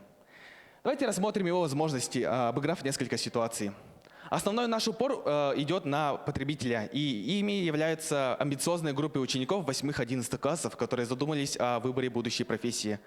После прохождения небольших вступительных диагностик перед пользователями открывается доступ к agile-курсам от ЦОПП и доступ к большой базе данных о профессиях от headhunter.ru, а также в системе автоматического ведения портфолио. Но самым главным нашим приоритетом приложения является то, что мы предоставляем сессионные залы единомышленникам, где пользователи смогут делиться опытом и вместе покорять вершины новых специальностей. Нашими аналогами является... Получается, из-за того, что наше приложение является мультитулом, мы разбили наших конкурентов на 3 группы. Их вы можете видеть у себя на экране. Основным фактором преимущества нашего приложения является то, что мы объединяем в себе свойства мобильности и комплексности решения. То есть наше приложение реализует свой полный функционал где угодно и когда угодно. Достаточно лишь интернет-соединения. На основе исследований LinkedIn мы вывели основные каналы продвижения нашего проекта, и ими являются SMM и клиент-маркетинг. Тенденции рынка и learning растут, и вместе с ними растет рынок нашего приложения. Бизнес-модель нашего проекта является B2B и B2C freemium. Весь основной поток доходов будет выходить из системы единоразовых оплат и подписок, которые расширяют функционал нашего приложения для всех сторон целевой аудитории. Также возможен B2G. Ну а на этом слайде вы можете видеть ключевые метрики нашего проекта. При полном выходе на рынок наш проект окупится за 4 месяца. Мы верим в наш проект, так как им выполнены все задачи нашего кейса, и считаем то, что у него светлое будущее. У нас на примете множество функций, которые мы собираемся реализовать после хакатона, и некоторые из них вы можете видеть у себя на экране. На этом слайде вы можете видеть примерный план развития нашего проекта. Мы искренне желаем продолжать работать над ним и, возможно, уже под крылом заказчика. На этом сайте вы можете видеть смету нашего проекта со сроками. Наш проект можно полностью реализовать за 5 месяцев со стоимостью 315 тысяч рублей. Так, давайте продемонстрируем, как работает наше приложение. Регистрация у нас простая по номеру телефона. Вводит, получает код. На главной странице пользователь получает информационные статьи от образовательных учреждений. Далее у нас есть вкладка с поиском по базе данных от headhunter.ru, где можно узнать все, что угодно о профессии. А здесь пользователь может пройти профориентационные курсы и диагностику. Также у нас есть система групповых чатов, где пользователи могут общаться друг с другом, а также общаться по интересам. Также есть у нас возможность приложения файлов. Здесь мы можем видеть изюминку нашего проекта. Это вебинарная система. Пользователи после того, как ведут свое имя, подключаются к сессионному залу, где у них есть доступно целый ряд функций. Это включение звука, добавление комментариев, общение с помощью чата, голосование и так далее. И давайте сейчас продемонстрируем чат. Ну и вот система голосований. Голосовать можно за все, что угодно. Это может быть как и опросом, так и голосованием за какое-то решение. Все работает. Ну а на этом у нас все. Спасибо за внимание. С вами была команда Trilims, и мы готовы отвечать на все ваши вопросы. Просто такой, как планируете потом масштабироваться, допустим, на мир выходить? Для начала мы собираемся выйти на рынок Якутска. Это будет проведено после того, как мы сможем проанализировать рынок полностью. Масштабироваться мы можем за счет того, что мы сможем выходить на другие площадки e-learning и конкурировать вместе с ними, а также при созыве новой целевой аудитории. Мы будем сначала развиваться в Якутске, потом можем выдвинуться на Якутию, потом уже на весь регион России, где это более востребовательно. Расширяться мы будем за счет того, что мы реализуем новые функции, которые смогут поддерживать большее количество пользователей, а также привлекать больше интереса для школьников. Спасибо. Целевая аудитория, еще раз, это какой возраст? Целевая аудитория у нас их несколько. Это первая целевая аудитория – это школьники, примерно от 14 до 18 лет. И еще вторая целевая аудитория – это образовательные учреждения, которые ищут себе абитуриентов новых, а также работодатели, которые заинтересованы в найме и стажировке молодых специалистов. И тоже они могут пользоваться этим приложением. А вот подписка – это для кого? Подписка может быть и для школьников, и для образовательных учреждений, и для работодателей. А когда вот вы устанавливали цены, определяли там подписки ежемесячно, там 199 рублей, потом раз такой скачок 2479, по-моему, а как вот ценообразование? Из чего вы исходили? Ценообразование, самый дешевый тариф, он предназначен как раз-таки для школьников. Он включает в себя небольшой, как базовый функционал, и он, соответственно, недорогой. Подписка, которая была подороже, где-то в районе 1000 рублей, будет предназначена для работодателей. У них будет доступ к аналитике пользователей платформы, а также доступ к портфолио, которые будут вести сами пользователи платформы. И самая дорогая подписка – это у нас для образовательных учреждений. Они с помощью этой подписки получают доступ к инструментам той же аналитики, а также к инструментам хостинга и поддержки информационных чатов, хостинга вебинаров. Извините. Хорошо, и приложение, получается, оно работает, я видел, там вы тестировали его. Давайте продемонстрируем, вот у нас есть 2 экземпляра. И попутный вопрос по поводу сессионного зала, там сколько человек может одновременно у вас? Для начала у нас 100, но все это будет зависеть от того, сколько у нас ресурсов будет. Это зависит от мощности сервера, и, соответственно, чем лучше сервер, тем больше людей туда помещается. А так количество неограниченное. И вот эти требуемые инвестиции, которые вы указали, там 315, по-моему, тысяч, да? Все верно. Это вот та цена, как вы оцениваете, правильно? То есть если у вас появится инвестор, который вложит в вас 315 тысяч, вы сделаете полноценно работающий сервис. Да. Хорошо, спасибо. Но, конечно же, то, что у нас в рамках масштабирования будет оплачиваться дополнительно, потому что работа довольно-таки тяжелая, и, соответственно, Тогда надо было звездочку там поставить. Да, извините. Но как раз-таки то, что мы заявили у себя в прототипе, и некоторая часть масштабирования, это можно реализовать за 315 тысяч. То есть весь заявленный функционал будет реализован. Но вот дополнительные фичи, это уже обговаривается с заказчиком. А вот интересно, в итоге-то вы хотите, чтобы вот юрлицы все оплачивали, получается? В смысле, имели аккаунты, или как? У нас бизнес-модель, позвольте покажу. У нас бизнес-модель фримиум. То есть есть бесплатный функционал, которым могут пользоваться все пользователи. Как и со стороны обычного пользователя, как и со стороны образовательного учреждения, так и со стороны работодателя. Но с помощью вот этих подписок, которые они могут, решить, они хотят ли это использовать или нет, у них появляется функционал намного шире, и он, можно сказать, завершенный полностью. У них есть доступ ко всем утилитам и смогут использовать приложение по максимуму. А получается, что любой может смотреть анкету любого другого, что ли, или как? Нет, это как раз-таки... извините. При регистрации должны, если, допустим, хочет зарегистрироваться работодатель, у него при регистрации запрашиваются соответствующие документы, которые подтверждают то, что он именно является работодателем. И за счет этого потом ему в конце предлагается тариф, который он может оплатить и пользоваться всеми преимуществами. Итак, в комнате ожидания находится команда W. Ребята уже хорошо выступили, они уже посмотрели выступления команды Stone. И на данный момент давайте поговорим с вами о команде Trilims. На ваш взгляд, в чем их преимущество? И на данный момент, что бы вы сказали, что заметно немножко недоработки какие-то? Так, по менеджерской части я, наверное, ничего не могу сказать, потому что, в принципе, ребята молодцы, хорошо постарались. Может быть, у нашего дизайнера или разработчика будут зачеты подмечены. У них очень хорошая инфографика, это видно. Есть видео с прототипом, тоже подробно, прямо сразу же в презентации. Это очень большой плюс.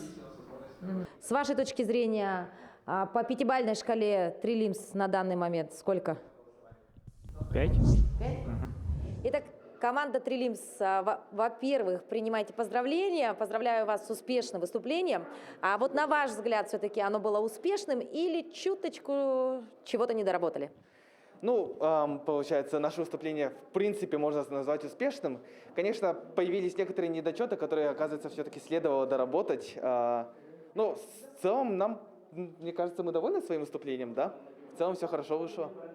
На данный момент уже ощущаете победу в своих руках? Не могу точно сказать. Так, хорошо. А ты что чувствуешь? Наверное, то, что как гора с плеч что-то, так скажем. То есть гора с плеч.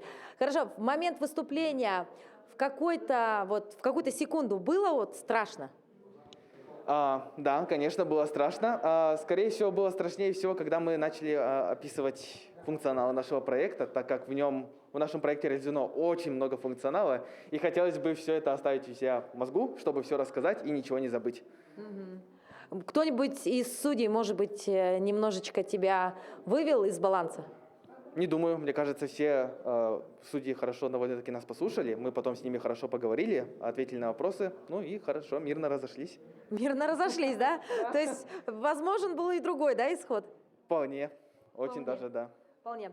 Ну и в целом, ребят, вот если оценивать свою работу по пятибалльной шкале, сколько баллов? 5 из 5. 5 из 5. Вот такие уверенные ребята, команда Trilims. Ждем результаты. Так, уважаемые участники, спасибо за ваше выступление. Отличный проект. Я очень поражен, наверное, уровнем проработки проектов. С каждым годом он улучшается. Вы уже победители. Примерно уровень проектов примерно одинаковый. Примерно, да?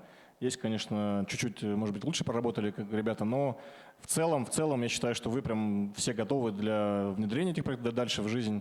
Мы вас в технопарке очень ждем, приглашаем вас к нам в резиденты технопарка, будем с вами дальше работать, помогать вам дальше продвигать эти проекты. Пожалуйста, приходите к нам после конкурса. Всех вас ждем у нас. Спасибо. Да, хотел бы тоже всех вас поблагодарить. Действительно, конкурс из года в год все становится сложнее, и команды сильнее, и вы тому доказательство. И на самом деле хотел бы вас пригласить пройти преакселерационную программу B8, которую мы делаем вместе с Северо-Восточным федеральным университетом. Там как раз вы в течение 2 месяцев пройдете практически все стадии развития технологического бизнеса, да, и потом в будущем, возможно, попадете в наш основной акселератор, где мы, помимо менторской экспертной поддержки, также предоставляем финансирование. И, возможно, с какими-то из проектов мы поработаем в рамках нашего проекта «Рост». Это стажировки для школьников и студентов у нас в компании. Но, возможно, мы этот проект «Рост» будем масштабировать, и присоединяться другие также потенциальные работодатели.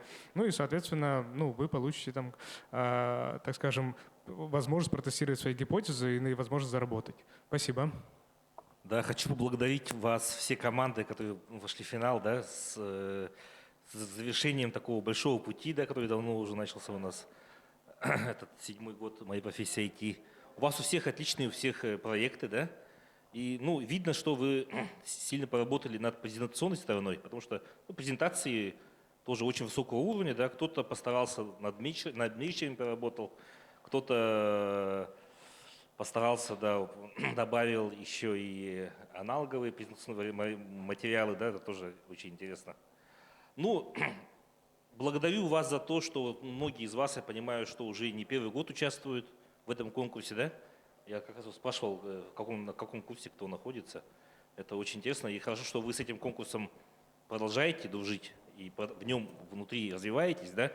И самое радостное, ну, для меня вот самое главное, что я для себя вижу, ну, айтишников сейчас уже везде много, грубо говоря, да? А нам сейчас нужны менеджеры, руководители проектов, да? Давайте вот вместе в этом направлении развиваться. Спасибо. Так, спасибо большое, ребята. Я первый раз в таком мероприятии участвую, и мне очень понравилось. Вот. И еще понравилось то, что технологии, которые вы используете, используются и у нас, вот, в InDriver. Вот. Это, ну, очень классно. Вот. И мне еще понравилось то, что некоторые ребята там показали исходный код. Вот. Это большой плюс. Вот. И это очень ценится при найме вот, в работу. Вот. Спасибо большое. Вот и выступили все наши гранд-финалисты. Все проекты одинаково актуальны и качественно проработаны. Остается совсем немного, и мы, наконец, узнаем имена победителей 7-го республиканского конкурса «Моя профессия IT».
говорит и показывает IT-парк Якутск. Мы рады приветствовать всех вас, наши дорогие зрители, телезрители, организаторы, участники, партнеры, финалисты, руководители, родители финалистов и участников на торжественном подведении итогов и награждении победителей 7-го республиканского конкурса «Моя профессия IT». Аплодисменты. На самом деле было заготовлено очень много вступительного длинного текста ведущего с огромным количеством статистики, ценностей и так далее, но вы это все прекрасно знаете. А мне остается сказать только одно. Мы это сделали и вновь вошли в историю Якутии как самое масштабное и уникальное IT-мероприятие для молодежи Якутии. Аплодисменты. Что ж, я думаю, что все участники, особенно финалисты, уже с нетерпением ждут главных итогов и имена победителей. Поэтому тянуть долго не будем. Первая традиционная номинация называется, конечно, «Лучший менеджер». Встречайте, великий и ужасный Черосов Михаил Михайлович. Да, привет всем. У вас минута только, напоминаю. Минуту, да. Мне сказали много не говорить, но это бесполезно. Бегущего кабана не сдержишь. Я вообще рад, что на наш конкурс обратил внимание полномочный представитель президента Российской Федерации. Ну, не такая розовая мечта. Когда об этом конкурсе скажет президент страны, мы будем гордиться, что вы сделали это дело. Ну, еще, знаете, армию, победу выигрывают не генералы, маршалы и так далее, а рядовой человек, солдат. Поэтому все участники, которые сейчас слушают нас, вы солдаты МПИТа, которые делают победу внутри себя. Правильно говорили, станьте лучше себя, и вы станете лучше. Поэтому аплодисменты всем нам, всем, кто нас смотрит. Вы молодцы, вы сделали. Все, минута. Минута, вы это сделали. Yes! Лучший менеджер Васильева Анна, бутылка Коламбия, Тангаласский Луз, Актемский НАЦ, я их знаю прекрасно давно. ГИС Хакатон, они оттуда, в том числе. Поздравляем, поздравляем еще раз. Васильева Анна, бутылка Коламбии, категория «Высшая лига», лучший менеджер. Она звучит как лучший дизайнер. Без красоты, без красивого дизайна невозможно защитить отлично свой проект. Но тут уже не великий и ужасный, просто Стручков Мичил, председатель Ассоциации развития IT-отрасли Республики Саха. Где он? Вы не поверите, Анатолий Скаланович. Повторяю, Стручков Мичил Викторович, председатель Ассоциации развития IT-отрасли Республики Саха-Якутия. Так, всем привет.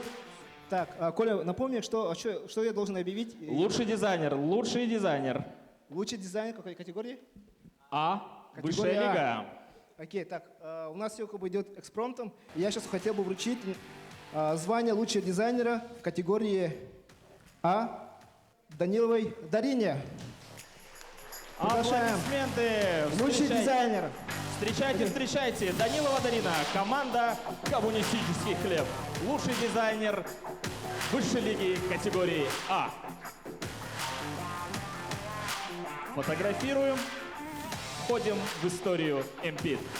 Если дизайн, он красивый, разработка и код должен быть чистым. Поэтому следующая номинация «Лучший разработчик». И я с удовольствием приглашаю нашего партнера и спонсора конкурса, а именно компанию «Фантастик», административного менеджера, ее гендиректора Старостину Туяру. Добрый день, дорогие участники, организаторы, гости, коллеги и все гости конкурса «Моя профессия IT». В первую очередь хотела бы отметить и подчеркнуть всех разработчиков команд, потому что именно от вашей работы зависел именно успех всей вашей команды.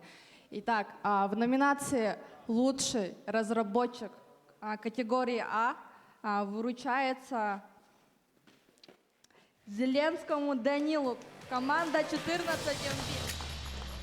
Нерюнгринский район, город Нерюнгри, стабильно показывает отличные результаты. Зеленский Данил, команда 14 бит. Лучший разработчик категория высшая лига. Все правильно, индивидуальные кончились. У нас пока по 3 человека в команде. Будет четвертая номинация. А далее Третье место. Интрига. Кто же занял третье место? Высшая лига. И для объявления я также приглашаю партнера конкурса «Целевой фонд будущих поколений Республики Саха-Якутия», а именно директора Егорова Владимира Анатольевича. Добрый день, дорогие друзья. Я в этом конкурсе в разных позициях был партнером. В этот раз мне посчастливилось, наконец, быть в качестве судьи. И я был на самом деле впечатлен уровнем работ. То, что могут наши ребята сделать в течение 3 дней, это действительно впечатляет. Желаю вам дальше творить будущее. Давайте созидать будущее вместе. Все в ожидании. Дипломом за 3 место награждается команда «Бутылка Колумбии». Капитан Лыткин Владимир. Встречайте обладателей 3-го места высшей лиги категории.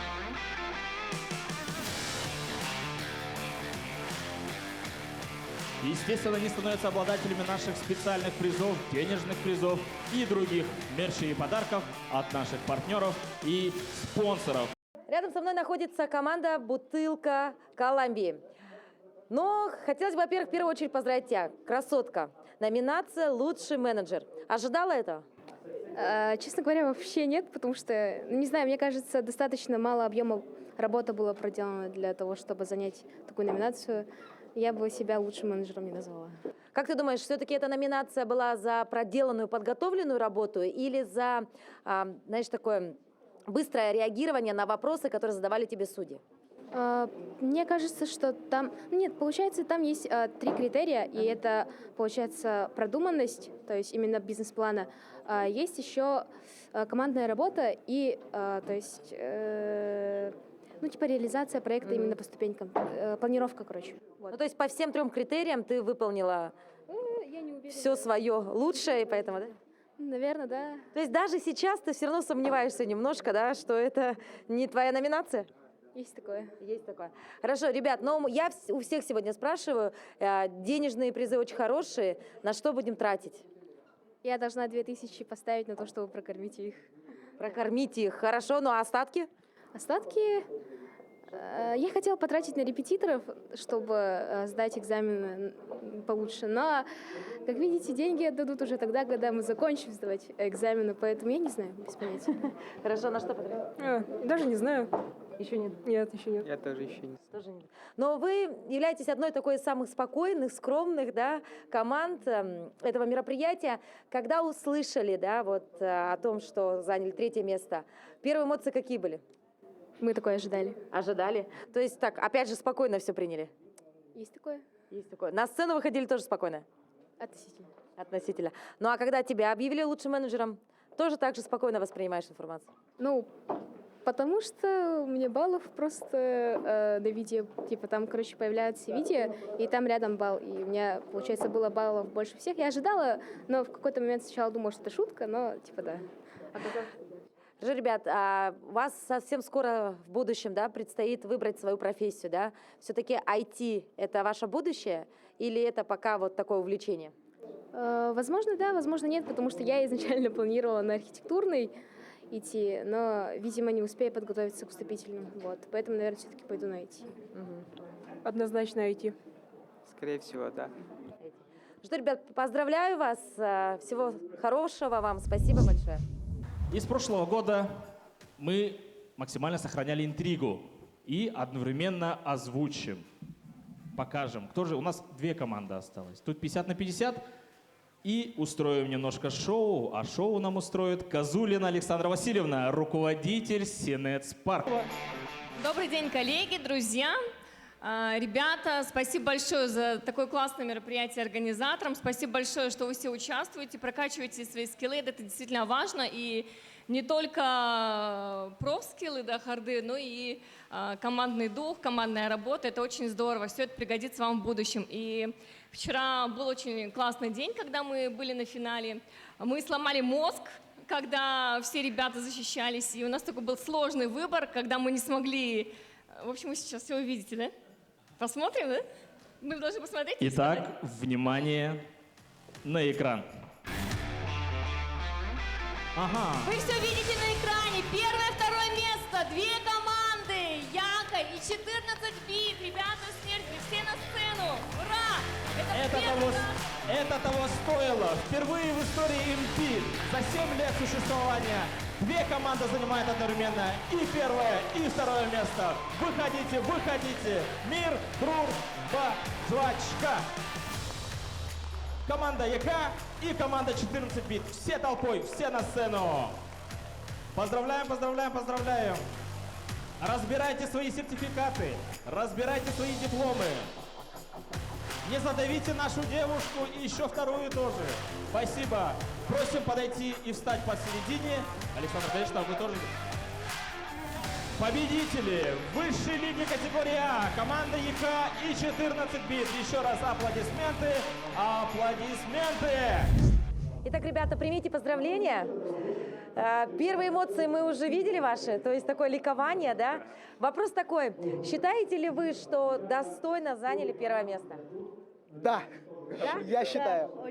Но вы помните, до выхода на ваше выступление вы сомневались немножечко, переживали. Ты переживал, что, возможно, нагрубишь, да? Немножко перебьешь, может быть, судей. Но все удалось, раз вы на первом месте, да? Да. Все верно. Но а есть ли какой-то такой нюанс по поводу того, что вы разделили это первое место или нет? Единственный нюанс, я бы хотел, чтобы на первое место поставили и команду «Бутылку Колумбии», раз уж такое я дело. уверен, что конкуренция была большая, и все три команды показали очень хороший результат. Хорошо. Вы видели сумму? Да. Да? На что потратите? Я об этом пока не думаю.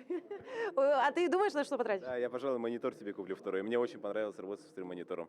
Со вторым монитором. Монитор. А ты что? Ну, онлайн-курсы куплю. Онлайн-курсы. Ну что, ребят, поздравляем вас.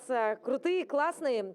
Дальше продолжайте работать в том же русле, с теми же темпами. И я думаю, мы увидимся уже в следующем году. Ребята, поздравляю вас с заслуженной победой. Ну, конечно, эмоции ваши были налицо.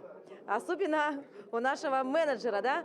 Но расскажите, ожидали, не ожидали? Все-таки мы с вами сомневались, да? Мы говорили о своих, возможно, переживаниях до вашего выступления. Ну а сейчас, когда все позади, какие эмоции у вас?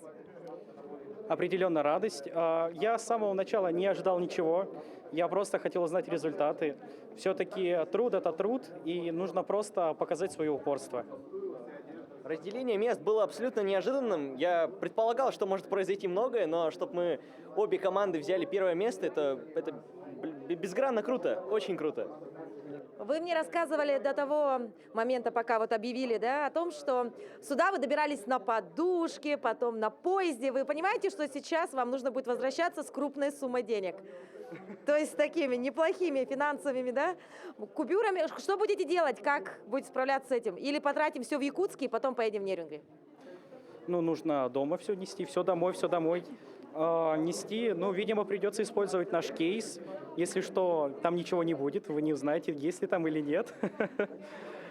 У вас такие замечательные заведения, рестораны есть. Конечно, мы здесь все потратим сегодня. Вот так, значит, да? То есть отдых заслуженный, да? Скажи, ну ты же получил еще и в личном первенстве, да, награду? Как лучший разработчик. Вот здесь какие у тебя эмоции? Что ты считаешь? Это тоже заслуженно? Ну, я считаю то, что и в команде Яка был довольно достойный разработчик, но я, как я понимаю, меня решили оценить за мое очень сильное упорство и за мой большой труд. Так что я считаю, что я заслужил. Ну вот здесь, видите, все-таки команда 14 бит. Первое и второе место. Все-таки в душе, ну вот двоечку, наверное, надо закрасить, да, будет белой краской, да, и указать, что первое место, да? Нет, нужно понимать, что есть еще куда идти, чтобы уже потом не было этого второго никогда, чтобы всегда было первое. Нет, конечно, это уникальное событие, да, максимально необычное, знаковое, да, которого еще не было ни разу в истории МПИТа, так что, конечно, оставим в исходном состоянии. Ребят, вы представители все-таки школьной лиги, да? Что бы вы посоветовали молодым ребятам, которые вот просто сейчас, на данный момент, возможно, глядя на вас, захотят тоже стать айтишником? Начать. Главное начать. Потом все пойдет. Пойдет опыт, пойдет результат, и тогда уже все будет понятно. Главное только начать. Больше упорства и уверенности, а также принимать поддержку от родных родителей, как бы меня папа, мама, все родные очень сильно всегда в этом поддерживали, как бы, за что я им очень благодарен, так что, да. Все, ребят, спасибо, отдыхайте. Жестокая интрига в категории А, такого до этого еще не было. У студентов не сказать, что проще, там отдельная история. И давайте узнаем сначала индивидуальные номинации. Кто у нас первый? Слово на букву «М». Есть такая буква? Нет. Усы я сбрил, поэтому не буду крутить барабан. Конечно же, лучший менеджер и объявит наш один из главных организаторов конкурса, конечно же, директор технопарка Якутия Петр Петрович Габышев. Приглашаем. Дорогие участники, дорогие спонсоры, партнеры конкурса, я рад объявить эту номинацию. Она очень секретная, никто не знает, кто выиграл, да? До сих пор эта интрига сохраняется. Я очень рад, что конкурс растет, география расширяется, количество участников только увеличивается. Мы уже выходим за пределы Якутии, о нас знают уже в России, нас уже копируют. Татары собираются, да? То есть, конечно, не соврать. Татары собираются конкурс проводить у нас. Спустя 7 лет, как проводим мы, они только собираются проводить. Чем нас поздравляю. В общем, желаю, чтобы конкурс развивался, чтобы он только рос, масштабировался. Может быть, там мы дальше выйдем уже на мир, потом во Вселенную выйдем. Будет конкурс Вселенной, да, моя профессия, и почему нет? В общем, приступим к награждению. Итак, лучший менеджер категории «Б». Барабанная дробь. Кто же это? Данилов Антон, команда «Трилимс». Лучший менеджер. Встречайте лучший менеджер высшей лиги категории «Б» среди студентов. Команда «Трилимс», а именно Данилов Антон. Аплодисменты не смолкают ни на минуту. Спасибо. И следующая номинация «Лучший дизайнер». Там тоже своя интрига. Конечно, все работы были настолько интересные, у всех практически одинаковые баллы. Судьям было вдвойне сложно решать имя победителя. А имя победителя объявит Черкашин Валентин Валентинович, заместитель проректора по цифровизации Арктического государственного института. Все. Добрый вечер всем, добрый день всем участникам, организаторам. Я принимаю участие в этом конкурсе с самого-самого начала. Я вижу, как развивается этот конкурс. Конечно же, ему долгих лет и хороших проектов. Проекты действительно растут с каждым годом. Но сегодня я поздравляю лучшего дизайнера. Лучший дизайнер награждается Егоров Никита. Давайте догадаюсь. Мне кажется, знакомая команда. Эти парни решили сегодня взять все. Егоров Никита, команда Three Limbs.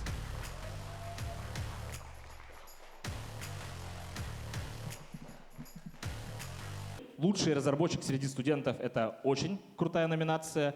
Мы надеемся, что это уже будущий айтишник и будущий резидент IT-парка, технопарка и всего, что можно.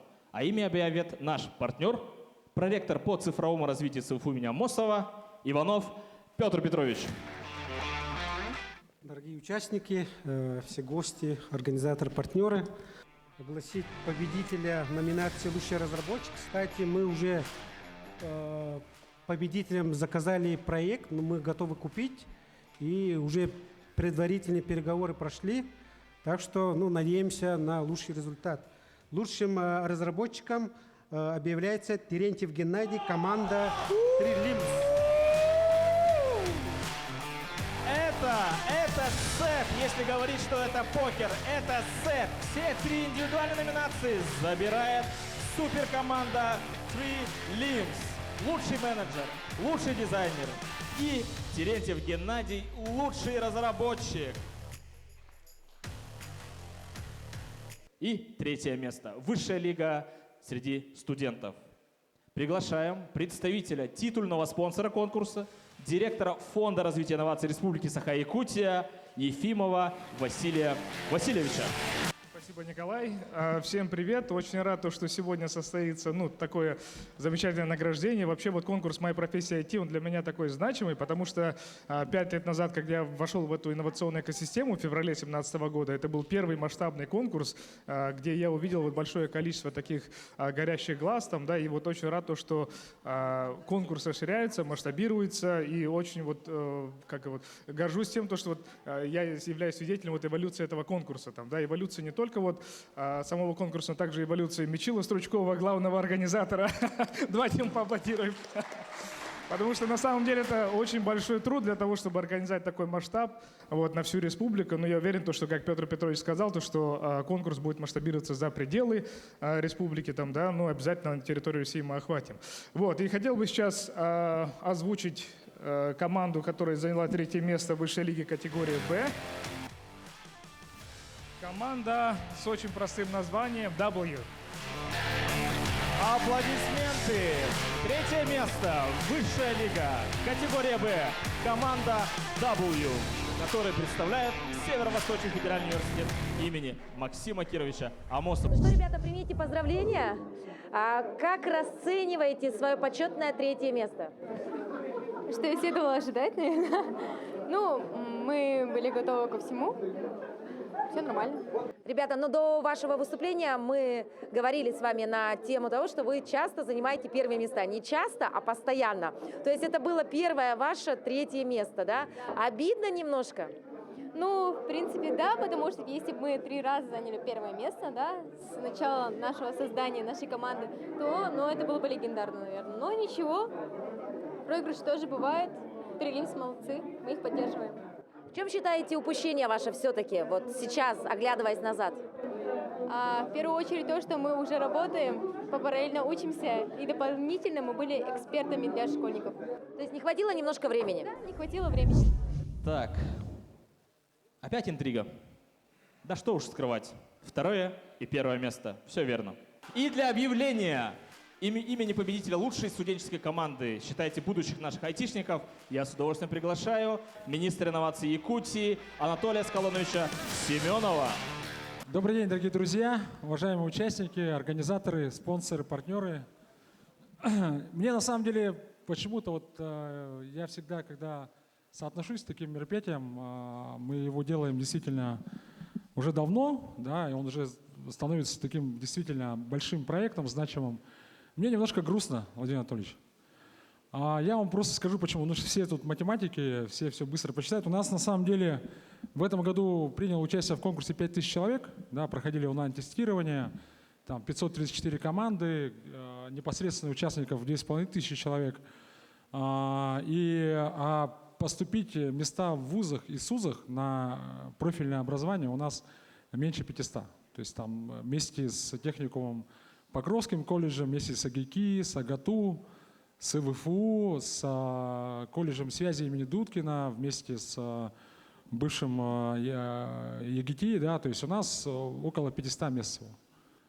И куда пойдет 4500 детей, да, вот это вопрос.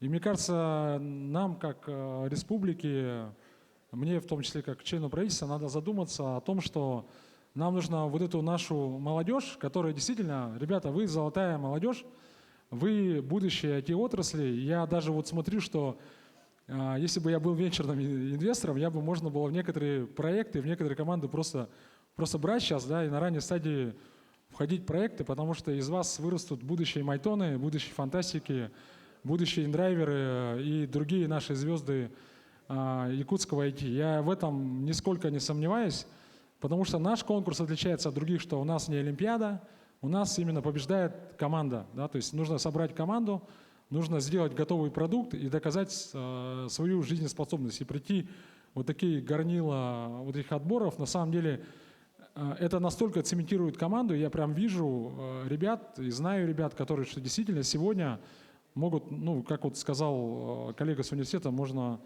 делать уже заказы, да, и зарабатывать деньги. Это очень круто.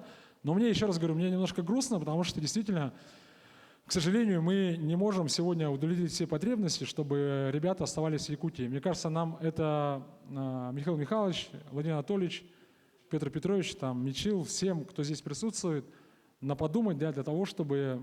Я знаю, что у Арсена Григорьевича была мечта создать частный IT-вуз. Возможно, это случится, я это не исключаю. Возможно, нам нужно будет вместе с корпорацией развития технопарком подумать, создать в креативном кластере, может, еще какое-то учебное заведение, дать возможность другим учебным заведениям российским открывать здесь филиалы. То есть, ну, потому что действительно потребность огромная. У нас воронка в школах в Якутии действительно огромная. Я вот хочу поаплодировать отдельно Нерингинскому району. Давайте поаплодируем, которые приехали. Вот финал показал, что Нерингер и Якутск. Раньше постоянно Якутск рулил, сейчас гегемония Якутска уже подрезана. Я думаю, что и другие районы будут подтягиваться, и Мирнинский район, Алданский, Ленский, ну и наши северные районы, Заречные, Вилюйская группа районов будет подтягиваться, потому что мы видим, как то, что делает и Министерство образования, и точки роста, и в целом мы видим, что уровень команд растет. Поверьте мне, я 7 лет назад видел проекты, да, сейчас это действительно земля и небо. Поэтому еще раз вас поздравляю. Мне немножко грустно, но давайте порадуемся, еще раз друг другу поаплодируем. И кто же у нас станет лучшим из лучших в республике? Саха-Якутия в 22 году, в юбилейном, столетнем юбилейном году, который проходит в нашей республике. Итак, 3, 2, 1. Итак, второе место. Команда Stone. Аплодисменты. Второе место. Высшая лига. Категория Б. Команда Stone.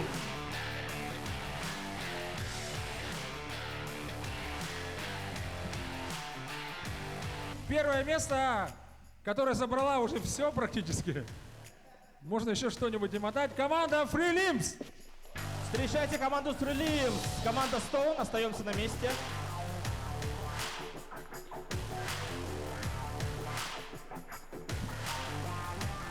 Аплодисменты, аплодисменты, аплодисменты. Вот они, наши победители. Вот они, наши герои. Второе место команда Stone. Первое место команда Free Limbs. Ребята, поздравления принимайте. В первую очередь поздравляю от всей души. Вот сейчас уже все, да, эмоции подутихли, переживания уже все позади. Второе место, ребята, достойно, почетное второе место.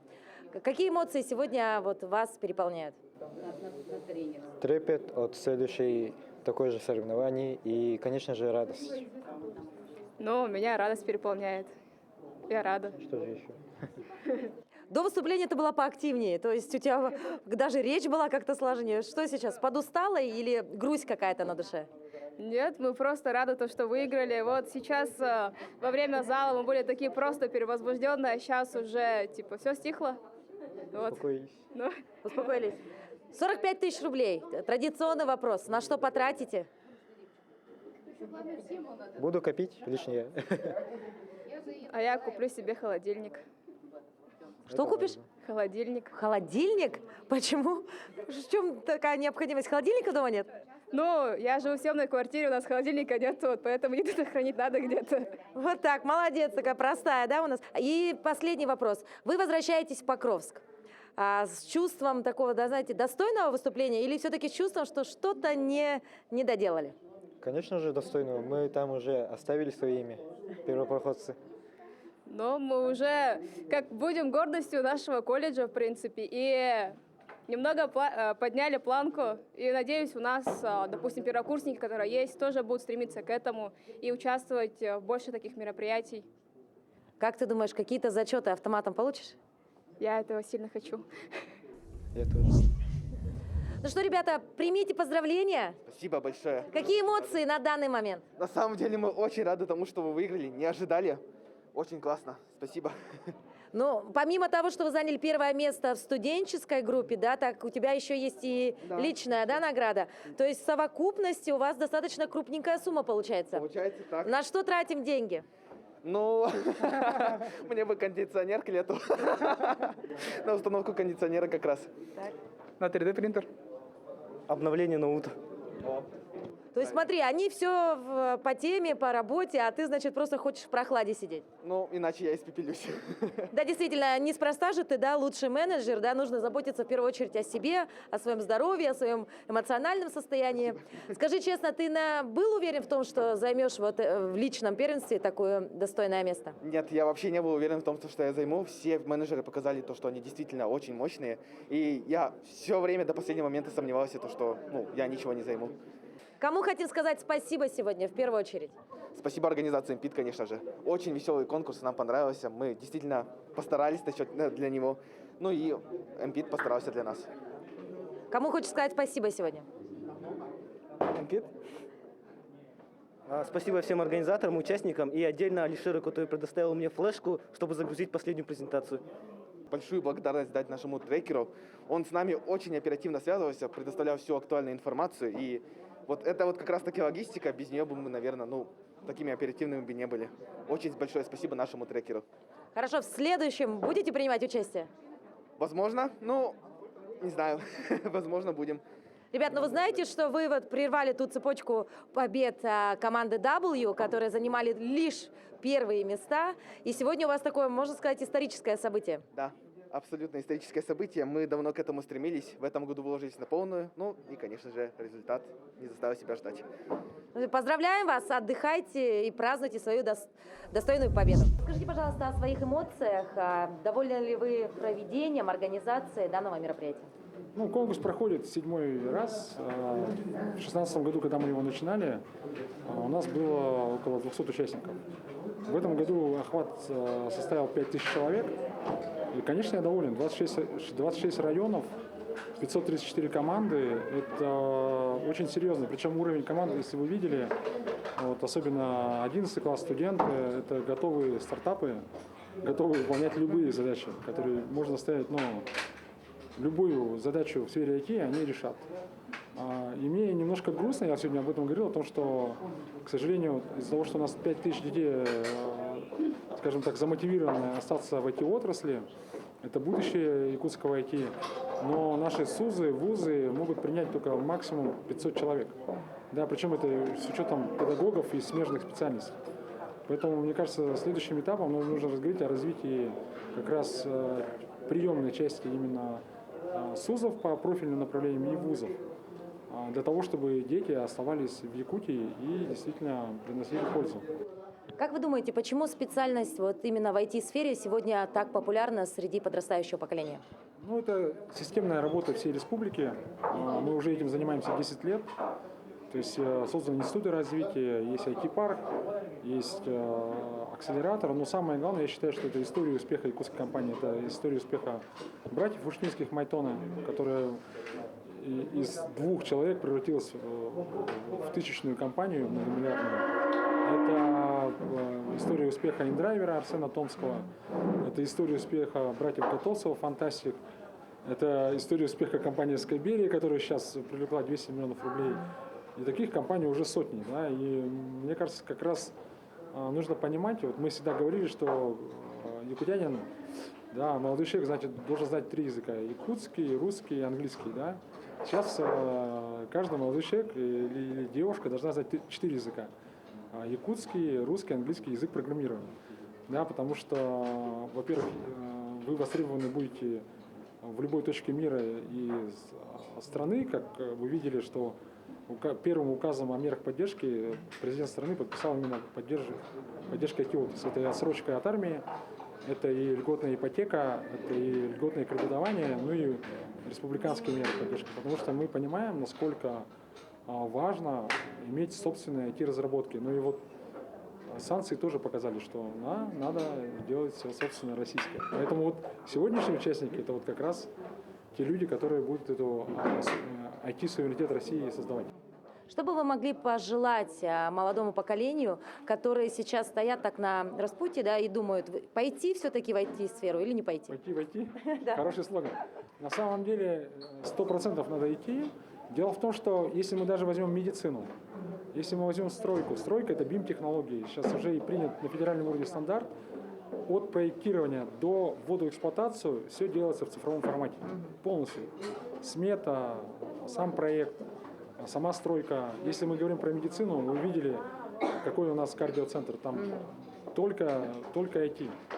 Если вы даже хотите стать медиком, вы хотите стать строителем, вы хотите стать там бухгалтером, это все IT. Поэтому сейчас не обязательно быть программистом, да, и не обязательно быть даже дизайнером.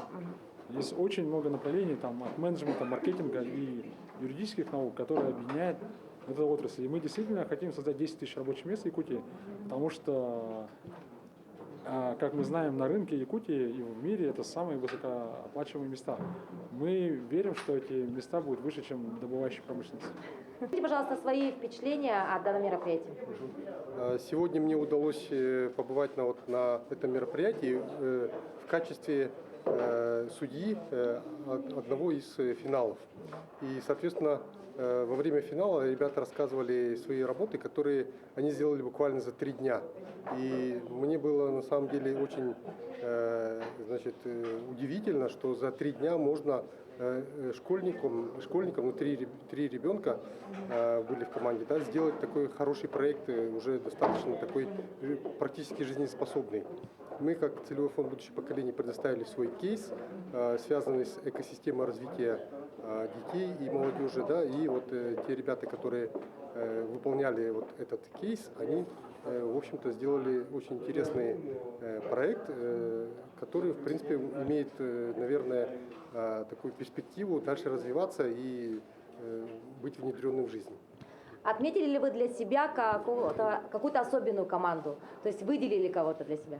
Ну вот для меня особенная команда, это была как раз команда 14 бит из Нейрюнгри, которая выполняла этот кейс. Менеджер команды ко мне обратился с различными вопросами по, значит, тому, как, в принципе, какие есть запросы, да, вот к этой экосистеме, к этому программному продукту, да, и, собственно говоря, мы с ним общались, и дальше уже и общался и с разработчиком, поскольку там были некоторые технические вопросы, которые меня заинтересовали, и вот, собственно говоря, достаточно плотно они со мной поработали. Что бы вы могли пожелать подрастающему поколению, которое выбирает в будущем все-таки вот IT-специальность? Действительно, IT-специальность сегодня очень востребована, и при этом это не обязательно программисты, как многие думают, да.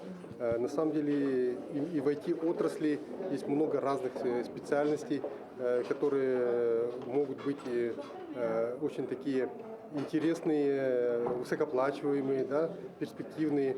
Ну и вообще применение IT, оно во всех сферах сегодня присутствует. Поэтому я бы пожелал вообще всем ребятам интересоваться вот именно этим направлением, независимо от того, кем они в будущем станут. Как вам атмосфера, которая царила сегодня на награждении? Да, вы знаете, это 7-й конкурс. Я, собственно говоря, когда еще был ректором Малой академии наук, участвовал в организации первого конкурса. И сегодня действительно и организаторы, и участники, да, можно сказать, слились в одну большую семью. И было действительно нам всем радостно от того, что конкурс имеет такое серьезное развитие. И уже, наверное, он является одним из самых таких известных и масштабных в России. И у нас возникает даже мысль о том, чтобы масштабировать уже на российский уровень. Мы еще раз благодарим всех организаторов, соорганизаторов, амбассадоров, партнеров, спонсоров и, конечно же, участников конкурса за активную поддержку и развитие всей IT-отрасли нашей республики. Желаем всем удачи и до новых встреч. Всем пока!